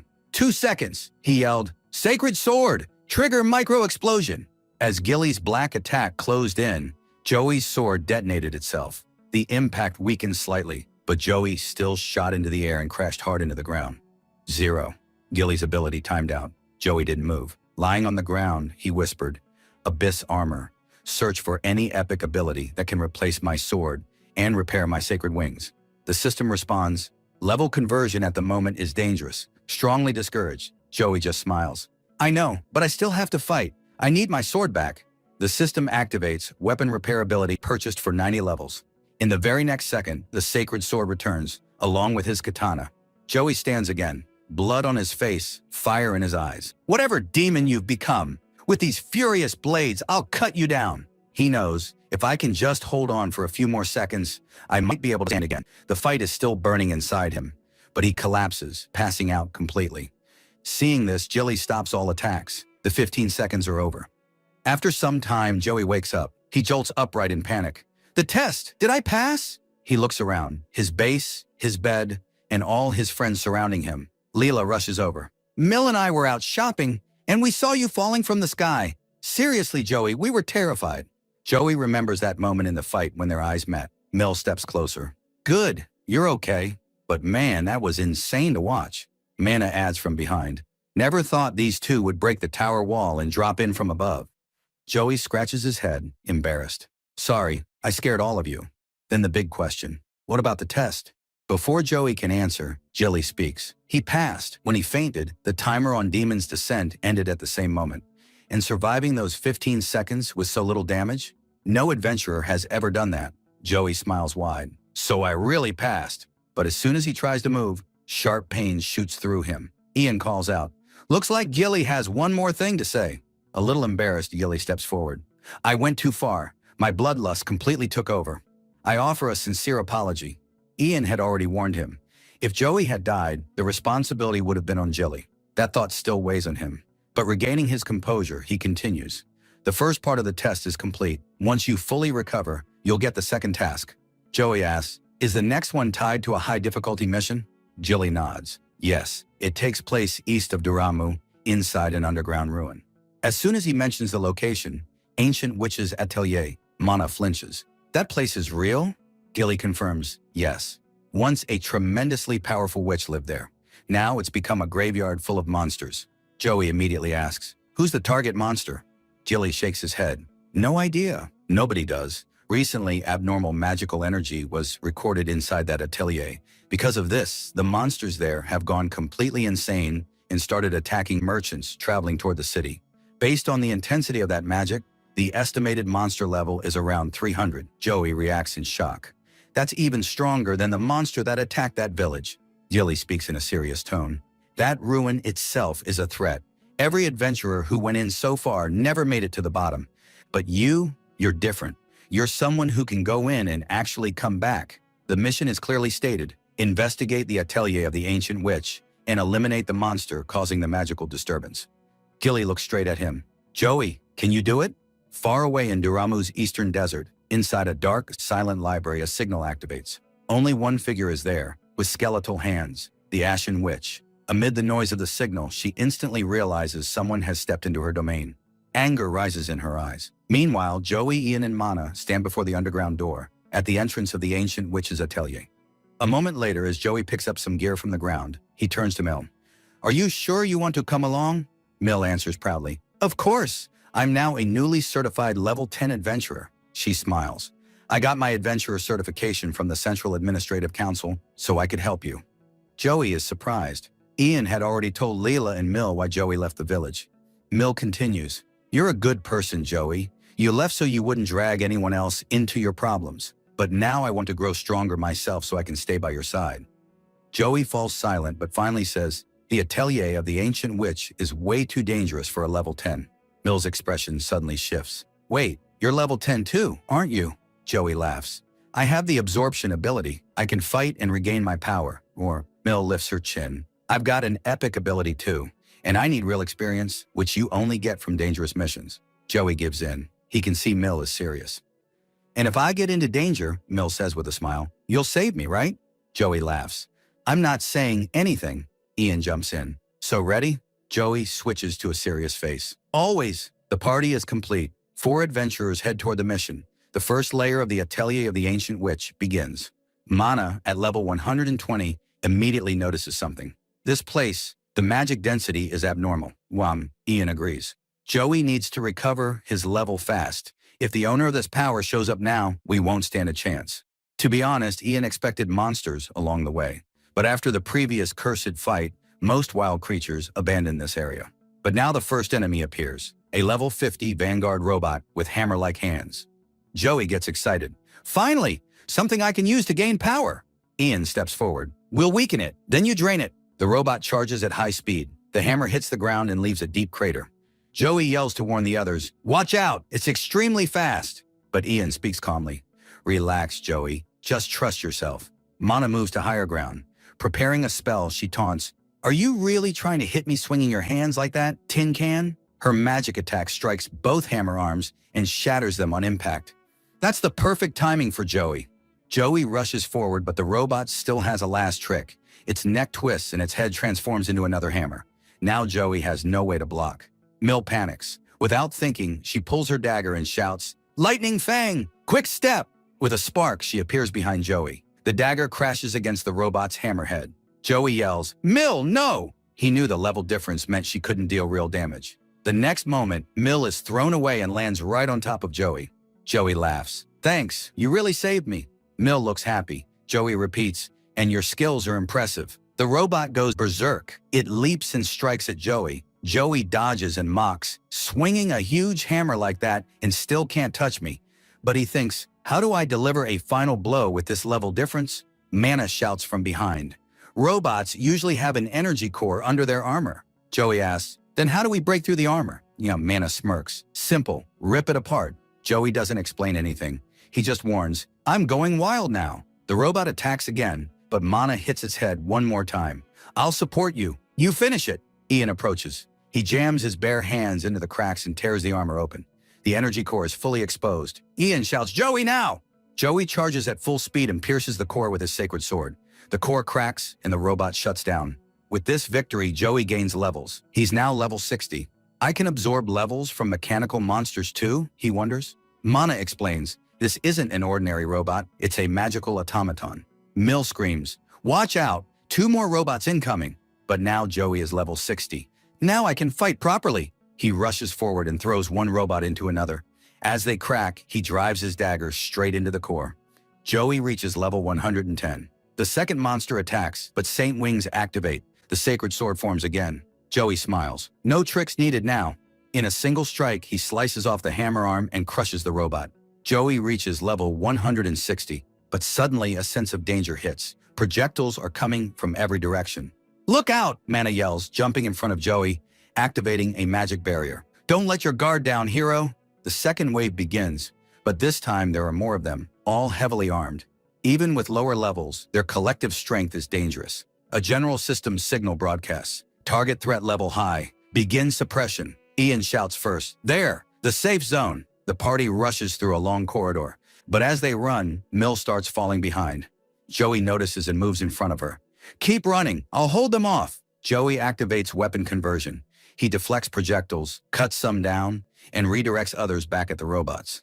Now every enemy is focused on him. He shouts, "Do you really think you can beat me just with numbers?" A robot opens its abdominal unit and reveals an energy cannon. What the? Joey freezes. The cannon fires instantly. Joey dodges at the last moment. Another beam comes, and Joey hides behind a pillar. But every hiding spot is being destroyed. Meanwhile, the others reach a dead end and stop. When Joey arrives, he shouts, "Why'd you stop? The robots are coming." MANHW speaks coldly. Because there's no path ahead. Joey's heart pounds. No, this can't be. The first robot readies its attack, but MANHW activates the magic barrier just in time. The robots keep coming closer. MANHW stands her ground, but now her face is straining. I won't be able to hold this for long. Right then, she sees another energy cannon charging in front of her. MANHW, soaked in sweat and trembling, says, "I'm sorry. I won't be able to hold this much longer." Joey clenches his fist. "Then I have no choice. I'll have to step out and face them myself." "No!" Ian shouts. "Don't do that, Joey. At this level, you won't survive." What else can we do? That same question was spinning in everyone's mind. But suddenly, Joey steps on a very specific spot. A surge of purple energy bursts out and wraps around the entire team. Dozens of magic circles activate across the ceiling. MANHW instantly recognizes it. This is a magic trap. Before anyone can react, the floor collapses and all of them begin falling. While dropping, Joey realizes the floor didn't break by accident. This pit was pre-built. Someone's been tracking us. We walked right into a trap. But what shocks them even more? Those assault robots jump into the pit as well. One robot punches Joey midair, slamming him into a wall. Another fires projectiles, and a third begins charging an energy beam. Joey shouts, stunned, "How are they still following us?" Dodging was nearly impossible from this height, and in this position. Ian yells, "Your right hand is free. Use it." Joey doesn't understand, but he immediately shouts to MANHW, "Use wind magic on me." MANHW freezes. "On you?" Then she smirks. "All right, this time I'll use the big one." A massive wind spell slams into Joey, not dealing damage but launching him upward. As soon as he rises high enough, he grabs Ian's hand. Ian uses all his strength to spin him with centrifugal force and hurl him straight toward the robots. "The rest is on you!" Ian shouts. Joey understood perfectly. He slices the first robot clean in half with his sacred sword. Boom! A huge explosion blinds the remaining two robots. Now Joey is above them, and the projectiles are coming from below. Joey says, "1 second, don't move an inch." He fires a downward strike that cuts straight through the other two robots. Boom! Both explode right under him. A chain reaction triggers, and Joey absorbs their power. His level shoots up to 360. He smirks. "Now I've got enough strength to face whatever weird magical source is down here." Mill looks down and screams, "We're getting close to the bottom of the pit!" Just as everyone is about to crash, MANHW steps forward. "My turn!" She uses wind magic to absorb the landing impact. The three land safely, but Joey slams into the ground hard because his fast level boost made him lose control of his power. Ian laughs. "Looks like we don't need to worry about Joey's strength anymore." Mill looks around. "Why is this place so dark? I can't see anything." Suddenly, candles all around the hall ignite on their own. Then material begins gathering from the ground, forming into a witch. She mutters, "Intruders, all of you must die." MANHW was about to ask something when the witch spoke again. "Why do I want to kill you? Because that is what my soul desires. My entire existence is destruction." Joey can't believe his eyes. "This is an automaton." But Ian checks her status and shouts, "Everyone stay alert. This isn't a normal monster." The witch activates Annihilation Protocol, Valak Gaudia mode. Her laugh becomes monstrous. Her body warps into a terrifying puppet. Her clothes shred apart, and her size almost doubles. Ian's eyes widen. So this is the magical disturbance source under this place. But I never imagined it would be 100 levels stronger than expected. Its name was Broken Wisdom. The puppet-like creature charges at Joey with murderous intent. 30 years earlier, in the same desert, an old witch found a baby inside a basket. She froze. I should a witch pick up this child. I spent 80 years searching for the truth of magic, yet I never learned anything about human life. Perhaps the parents had abandoned the child. Just like everyone abandoned me, she whispered. But the baby cried, and something inside the old witch shifted. So pure, so helpless. I can't leave you like this. Fine, I'll take care of you. Your name will be Maru. The baby smiled. The witch smiled for the first time in years. Back in the present, Broken Wisdom, now a crazed puppet, rushed at Joey with bloodlust. Joey barely dodges. Both puppet fists glow with different auras, each one a separate magic type. When Joey tries to move forward, the left hand unleashes a fire spell that seals the path. The right hand swings a sword-slash attack, forcing Joey to narrowly escape. The puppet leaps into the air and begins forming kunai in one hand. Mana appears instantly, forming a magic barrier that protects the team from the projectiles. But the puppet responds by creating a sharp-toothed dark creature that tears the barrier apart. Mana trembles. She's at her limit. Now the puppet's blade is covered in ice. It creates a frost blade. Ian yells, "The next attack is going to be full force." Joey looks at Ian. "I need your help." Both grab the blade together, barely blocking the impact. The puppet screams. "What does dying even mean?" Joey shouts back. "Shut up, we didn't attack you. You attacked us." Mill trembles. "What? What is this thing?" Mana panics. "No matter the level, how can a puppet use magic like this?" In the middle of the fight, Ian thinks, "I have a theory. 10 years ago, an old witch lived here. Rumors said she died naturally, but maybe she pushed beyond her lifespan. My intuition says this puppet has her soul, or at least her spirit." Joey and Ian push the puppet away. Joey asks, "Was that witch really this dangerous?" Ian replies, "No, people feared her, but she never harmed anyone." Suddenly, the puppet screams in agony. Electrical sparks burst all over its body. The automaton body holding the transferred soul is breaking down. This is our chance to attack. But dozens of ice walls appear. The puppet uses them to move at ultra-high speed, flashing right in front of Joey. Joey shivers. "I take back what I said earlier. 18 years earlier, the witch's lab was empty. Maru, now a young girl, was building a robot in a small house deep in the forest." "You're really that interested in these weird machines?" the witch asked. Maru smiled. "I'll never beat you in magic, but if I build something new, maybe someday." Brigadia, the witch, shook her head. "If you gain knowledge, you can become like me." Maru replied, "Your path is boring. I want to be an automaton specialist." Brigadia laughed. "It's your life. You get to choose." 10 years ago, on Brigadia's deathbed, Maru, older now, was panicking. "I can do something. I can transfer your soul into an automaton." Brigadia spoke softly. "Calm down, Maru. Death is natural. You still have a future ahead of you, and I truly hope you find something beautiful. You've always been a good child." In the present, Broken Wisdom's madness hits its peak. The puppet rushes in without hesitation. The young adventurers step back, but one team member can't move quickly enough. Mill ends up face-to-face with a level 400 monster. Joey's heart pounds. The monster is about to strike. Without thinking, Joey jumps in front of her, taking the full hit himself. Crash! Joey and Mill are thrown across the library floor. Mana panics and runs toward them. Ian tries to stop her. "Don't go! It's too risky!" But it's too late.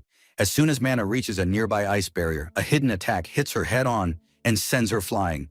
"Ian!" he screamed, but there was no time to stop. The puppet's next target was Ian. Ian was dodging, but the attacks weren't slowing down. The puppet swung its arms wildly, attacking with pure madness.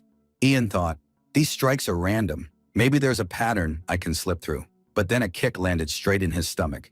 Ian lost balance and slammed into a bookshelf. Joey, still injured on the ground, understood clearly, "If I don't move now, we're all dead." He forced himself up. The puppet turned toward him. Both of them roared and charged at each other. This time, Joey managed to land the first attack, but what he saw next terrified him. A massive surge of energy was forming inside the puppet's body, and even after taking damage, it started attacking itself. Boom! Flames erupted all around its body. Joey's breath froze. It doesn't care about its own body. It just wants to attack, even if it burns itself alive. He thought, "This has to end. I need to pierce its core." But how? The puppet, now in a burning state, rushed in with multiple punches.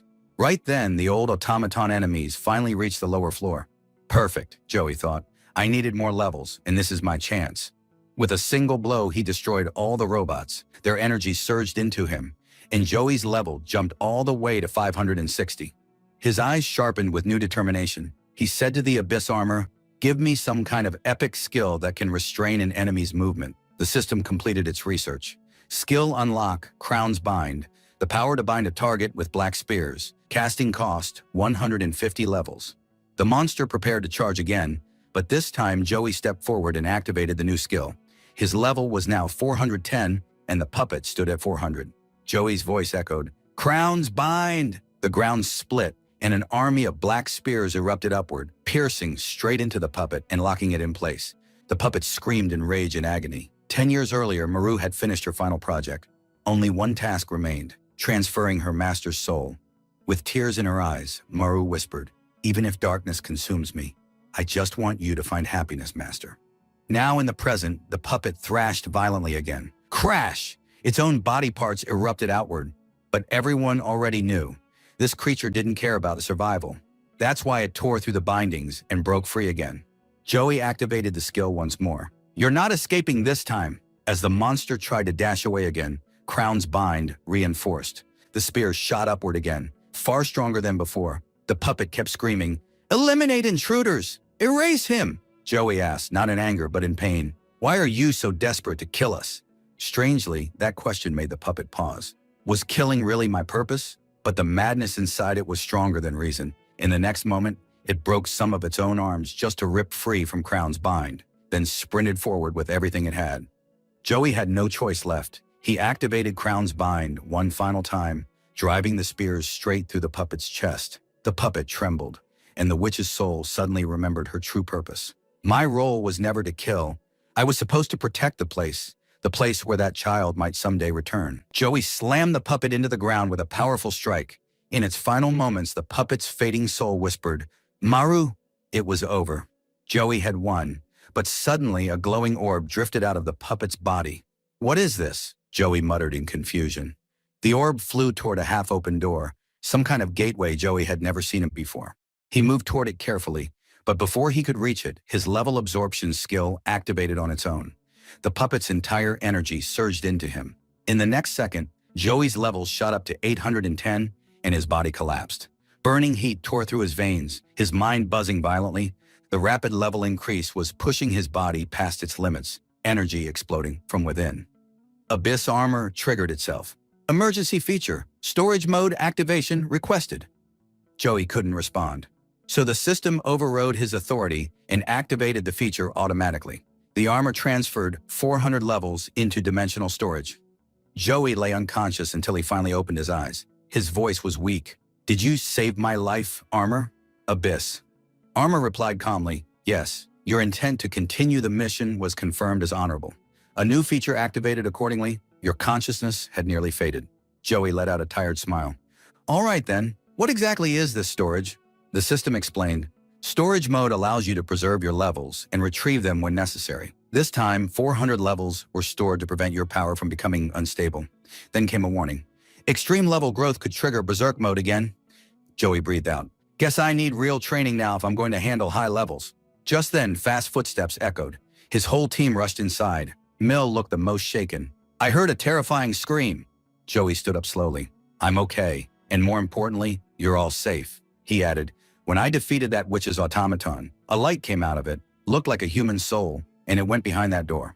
Mill looked uneasy. "Should we go check?" Mana nodded. "We have to. If that soul belonged to the old witch, the danger might not be over." The four adventurers followed the trail. Joey took the lead. He opened the door, and what they saw felt impossible. Sunlight, green fields, blue sky, the scent of flowers drifting in the breeze. Joey blinked. "Are we still underground?" Ian stepped forward. "I think this is a magical domain created by the old witch." Mill was still anxious. "But where did that soul go?" In the distance, a small cabin sat quietly. They started walking toward it, when suddenly the ceiling split open and an armored robot dropped down. The robot raised its hand. "Please lower your weapons. I do not wish for conflict." Then it revealed the blade that was part of its arm. Joey frowned. "Then why can't you lower your own weapon?" The robot answered calmly. Because it is part of my body. Then it introduced itself. My name is Brigadia. I am an old witch abandoned by the world, whose soul you freed today. Now I'm just an old woman refusing to die. Brigadia apologized. Everything that happened was because of my old body. It was completely out of control. Mill asked, curious. So where did this new body come from? Brigadia replied, this is a prototype automaton that was sitting in the warehouse. When the old body was destroyed, a forbidden spell triggered. Joey and Mana stiffened. Forbidden spell? Brigadia nodded. Yes, one of the 100 forbidden magics the witches rejected. The spell that activated was Lesson 95, granting peace to a bodiless soul. Its power is simple. If a soul dies in one body, it automatically searches for the next usable one. Mana asked, so why don't you just break the spell? Brigadia answered quietly, I can't. I never cast it on myself. I'm only a victim of it. Mana pressed, then who cast it on you? Brigadia paused for a long moment. Finally she spoke. My disciple, Maru. She couldn't accept my death. She used a spell that twists the laws of nature. She continued. But Maru never had the knowledge to perform forbidden magic. Someone influenced her. Someone taught her. And in return, she built many combat automatons for him. She was about to reveal his name when a voice cut through the air. Looking for me? Everyone froze. The man stepped forward. My name is Volma Foran. Joey's eyes widened. Volma continued. We forbidden magic users celebrate our truth because we've embraced everything. Listen carefully. Volma Foran, blessed by the evil god. Brigadia trembled. You're the one responsible for all of this. You won't escape today. She attempted to activate every automaton in the area, but Volma just laughed. Those metal toys? You mean the ones already locked by my magic? In an instant, every automaton around them was destroyed. Let's get to the point, Volma said. I came here to finish what was left undone, to erase the old witch Brigadia forever. Brigadia glared. So Maru wasn't the real mastermind. It was you? Volma nodded with a smug smile. Yes, that girl was just a pawn. I began the spell and only I can end it. In other words, I'm the only person in this world who can kill you. He added with a laugh. At my command, your forbidden protection can be stripped away. Once this metal body breaks, your soul will vanish forever. Brigadia asked sternly, if killing me was your goal, then why didn't you come sooner? Volma spoke in a calm yet deadly voice. When I cast that spell, I had no such intention. But 10 years later, everything has changed. I'm carrying out a grand plan now. Very soon, rivers of blood will flow in the southern capital of Duramu. The moment they heard this, Joey's team and Brigadia froze in shock. Joey, who had stayed silent until now, stepped forward. So that means you're my enemy. Volma didn't hesitate. Absolutely. That's all I needed to know. Joey charged forward without a single pause. Volma was slightly surprised, but managed to defend himself at the last second. The impact was so strong that both of them slid back several steps. Volma stared at him in disbelief. I'm impressed, but Joey didn't care. No matter what you're planning, I won't let you lay a finger on the people of Duramu. The clash was set. On one side, Volma, a level 500 forbidden spell user. On the other, Joey, a relentless level 410 adventurer.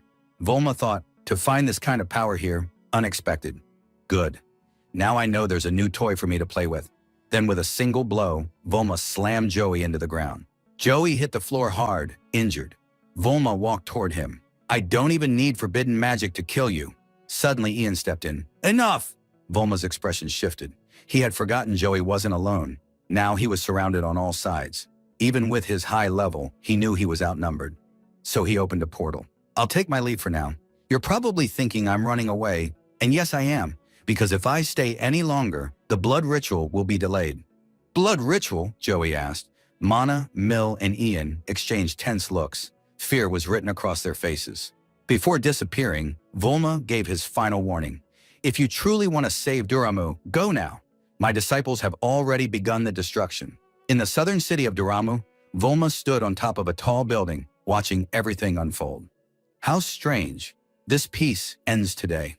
At the same moment, a blue-haired boy waved goodbye to his friends and walked into a narrow alley.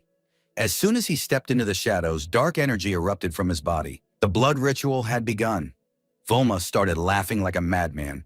Lights flared up from multiple corners of the city.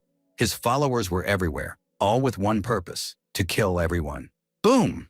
A massive explosion echoed across the city. Two, And this was all for one ultimate goal, the summoning of the evil god. At that exact moment, the invisible seal around Brigadia's soul shattered. Her core cracked. Brigadia fell to her knees in agonizing pain. Joey rushed to her side. Brigadia struggled to speak. "Don't worry about me. Volma already tampered with my curse. If this body breaks again, I'll die for real, but I accept that." She explained that the curse only worked inside her workshop, and now this body was free. "But right now the priority is Volma's plan." Mill trembled. Joey said, "He told us his followers would attack Duramu, and he wasn't lying. We need to return immediately. We have to stop this attack at all costs." But the distance was huge. Even if they left now, reaching in time was impossible. Brigadia smiled. "Did you forget who I am?" Volma himself admitted that even in death, I remained a great witch. "Let me show you the power behind that title." Meanwhile, Duramu was falling apart. The city was burning. Volma's followers, dressed in black robes and spiral masks, destroyed everything in their path. A man fell to the ground, begging, "Please don't kill me." But a dark spell struck him, and his scream echoed across the market. Leela, still in another part of the city, heard the scream. She looked outside and saw the sky turning ominous. Her curiosity became her biggest mistake. A dark mage stepped in front of her. "Oh, another sacrifice." He began chanting a spell. Leela started crying in fear, but a punch smashed through the mage's mask. Joey appeared. "Leela!" He rushed to stand in front of her. Another spell shot toward Leela. Mana appeared just in time and deployed a barrier. "Don't worry," she said. "Even forbidden magic can't hurt us if the user is weak." Joey stood firm, full of anger and resolve. Duramu was no longer alone. Leela, overwhelmed with emotion, said through tears, "You all saved my life. Thank you so much." Joey smiled. "We made it in time. That's all that matters." Brigadia said in her robotic voice, "You were absolutely right to be cautious of Volma. If you had destroyed me earlier, teleporting here would have been impossible." Joey lowered his head respectfully. "We wouldn't be here without you." Brigadia continued, "Forget the formalities, kids. We're allies now, partners in this fight." Meanwhile, in the burning streets where innocent people were being attacked mercilessly, Jilly appeared. "I will never stand by while someone raises a weapon against the innocent." 3 mages fell instantly. With a precise spin, Yili cut them down and rescued the citizens hiding nearby. People began seeking refuge in the city's guild hall. Jilly thought, "These enemies are level 80 to 100, but even together they shouldn't be causing this much chaos." Then he heard slow clapping. Well, well, as expected from the leader of the Sword of Salvation. Volma stepped forward. Jilly roared, "You're the mastermind behind all of this." Volma smiled. "Yes, and seeing you so angry brings me joy. I'm the one who began this blood ritual." Jilly narrowed his eyes. "Blood ritual? What do you even want?" Volma lifted his staff. "I want humans drowning in pain. Their screams, their deaths, their curses and despair. Their blood will fuel my magic. With this terrifying sacrifice, I will activate the forbidden ritual that will bring the evil god into this world. That is the true nature of the blood ritual." Jilly growled.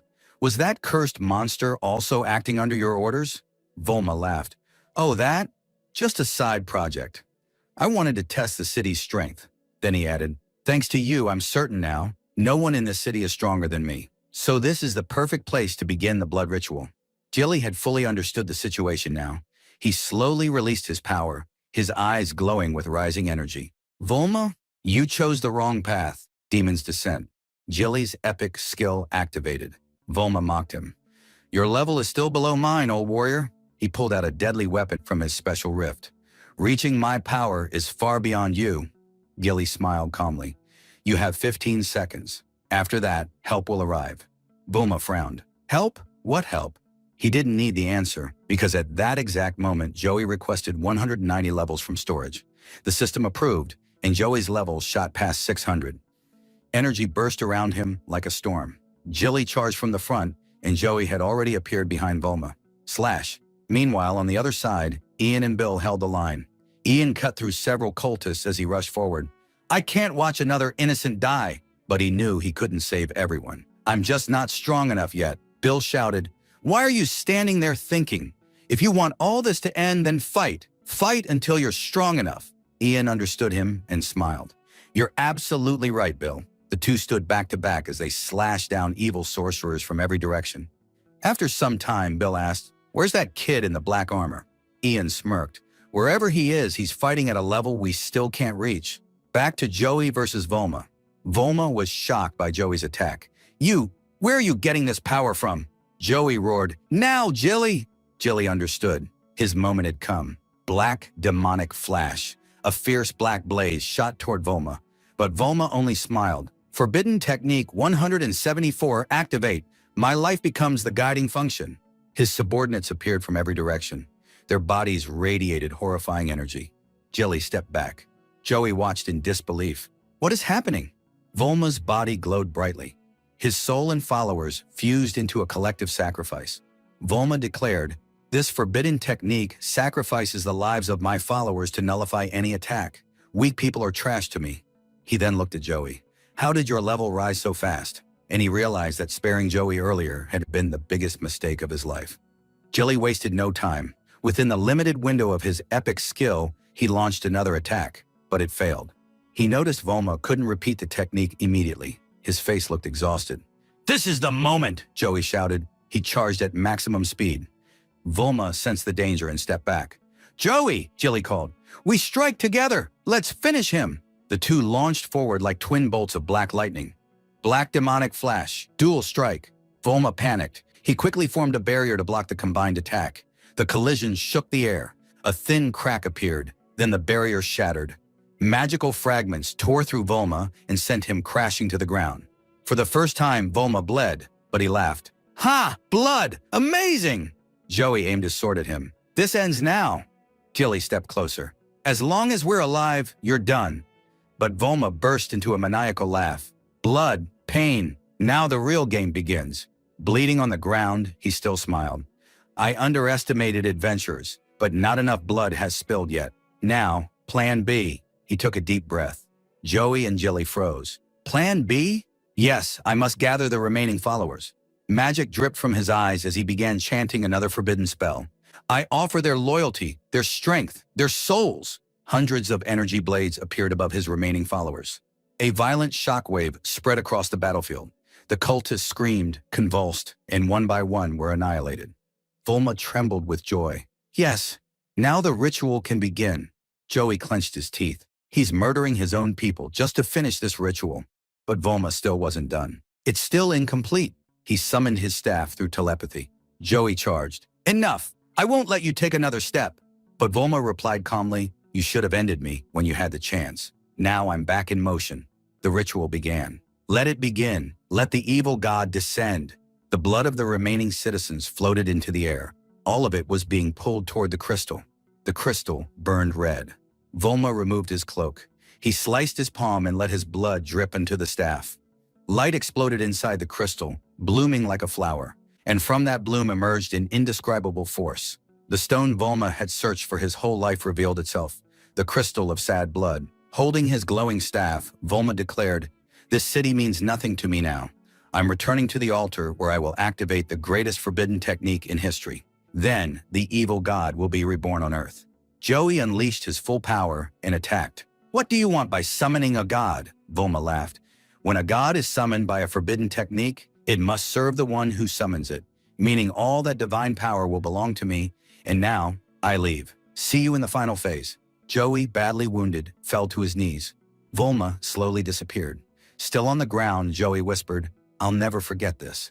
Later in the strategy meeting, Jilly looked toward the sky. "That place, it really is the perfect location." "Where?" Joey asked. "In the western desert of Duramu, a sacred graveyard, the mausoleum of the palms." Jilly grew serious. "We shouldn't try to defeat this sorcerer alone. We need a pursuit force immediately.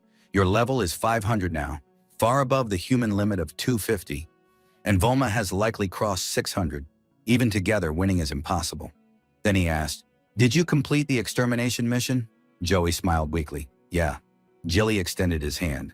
"Then I officially recognize your guild. You are now a guild master." With complete sincerity, Jilly said, "The Sword of Salvation Guild stands with you with all its strength.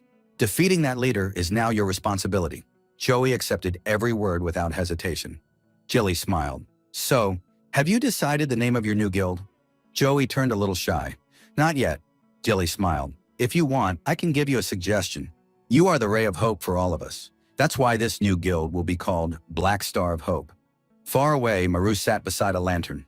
In front of her crouched a terrifying mutant wolf, half machine and half beast. Word arrived that adventurers were approaching. Maru slowly stood up. Whoever comes close, erase them immediately. Meanwhile, at the final altar, Volma was standing before the biggest moment of his life. Today, my destiny will be written. He pulled out the crystal of sad blood. This will be the sacrifice that brings the evil god back. Maru stood beside him. Don't worry, we're ready to stop the adventurers. Volma shouted in excitement. Excellent! Begin! Boom! Fiery energy began rising from the crystal's surface. When the evil god appears, the world will change forever. Sometime later, on the caravan route, the Black Star of Hope Guild set out on their first mission. Mill looked out the window. Wow, this carriage is way nicer than what we usually get. Joey laughed. Once our guild registration was approved, the Central Council started supporting us. Things will be smoother now. Ian nodded. Black Star of Hope. Not a bad name, actually. Joey looked embarrassed. Sorry, I named it without asking any of you. Mana smiled. It's fine. You're our leader. We're with you. Ian teased her. By the way, Mana, you're still part of the Sword of Salvation. Mana instantly went quiet in embarrassment. Just then, the driver shouted, I can see the destination! Everyone stiffened. The fortress, Mausoleum of the Palms, was releasing a terrifying dark aura, visible even from a distance. Brigadia frowned. The security around this place is insane, an adventurer screamed in fear. Look, masked mages just appeared. Enemies stood ahead with a shared forbidden spell. A massive blast destroyed the front carriages. Someone inside yelled, We're under attack! Sword of Salvation, prepare to engage! Joey moved a step out, but Ian stopped him. Wait, there are plenty of capable adventurers behind us. We need to push forward. Our real target is inside. Joey nodded. They reached the mausoleum and stepped out. Jilly held his sword ready. Is everyone okay? Joey nodded. Yeah, we can leave that fight to them for now. The final obstacle is right ahead. Black Star of Hope and Sword of Salvation rushed inside. As soon as they entered, Joey froze. The air was thick with hatred, almost solid. Jilly warned him, Stay alert, kid. They could strike from anywhere. Suddenly, enemies dropped from above, raining blades. Joey sliced through every strike. Jilly shouted, First group, handle them. The rest, follow me. Our mission is to get Joey to Volma. Ian came close. The ritual must already be activating. Fighting everyone here is pointless. If needed, leave me behind. Joey snapped. Stop talking nonsense. Ian grinned. We're going to win. Another wave rushed in. Mill yelled. They're not just ahead. They're behind us too. Bill laughed. All right then, I'll handle the back line. Joey leaped forward, taking down 3 enemies in one swing. A system notification echoed. Forbidden magic interference detected in zone. Joey roared. I don't care. My level is more than enough. A wall exploded. Jilly ducked as a massive cursed hand burst out. A monstrous shape peered through the crack. Gilly narrowed his eyes.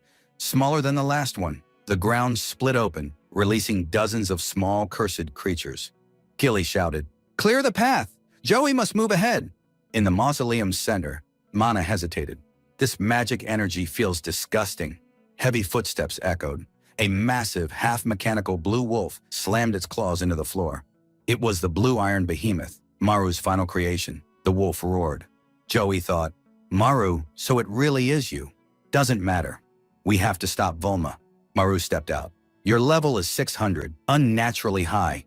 I can't beat you in direct combat, but I've found a way to stop you. The behemoth howled, activating a magic array on the ground. A pulse of energy spread across the area. Joey felt his body slow down instantly. Maru backed away. As long as you're inside this field, your level is suppressed. You will never be stronger than the behemoth. And this automaton is built from the rarest and toughest metals. You'll tire out. It won't. Joey's eyes flickered with frustration. Still, he summoned his blades again. Doesn't matter. I'm not stopping. He charged. The behemoth struck back with overwhelming force, sending him flying. He hit the floor hard. Why won't it stop even after taking that much damage? The behemoth activated a hidden mechanism in its claws, speeding like lightning. A laser burst from its mouth, aimed straight at Joey's chest. A violent explosion shattered pillars around them. Mill screamed, Joey! But Joey survived. His blade shattered, forming a shield, but he lived. From above, Maru yelled, Yeah, you didn't get it, did you? No matter how high your level is, the field drags it down. As long as you're inside, you will never surpass the behemoth. Joey struggled to stand. Suddenly, boom! A metal-covered leg struck the behemoth, launching it across the hall. Brigadia had arrived. Maru froze. How do you have that power? Brigadier glared. I broke my limits. This fight is mine now. Joey was stunned. You kicked it away like it weighed nothing. Brigadier smiled. You don't need to understand. Your job is Volma. Go stop him. Joey was about to speak when he turned and saw all his friends behind him, determined, ready. Joey smiled. We just have to do what we can, with everything we've got. Ian nodded, and Joey sprinted straight toward the chamber where Volma was waiting. He wasn't just a fighter anymore. He had become a shining star, the Black Star of Hope.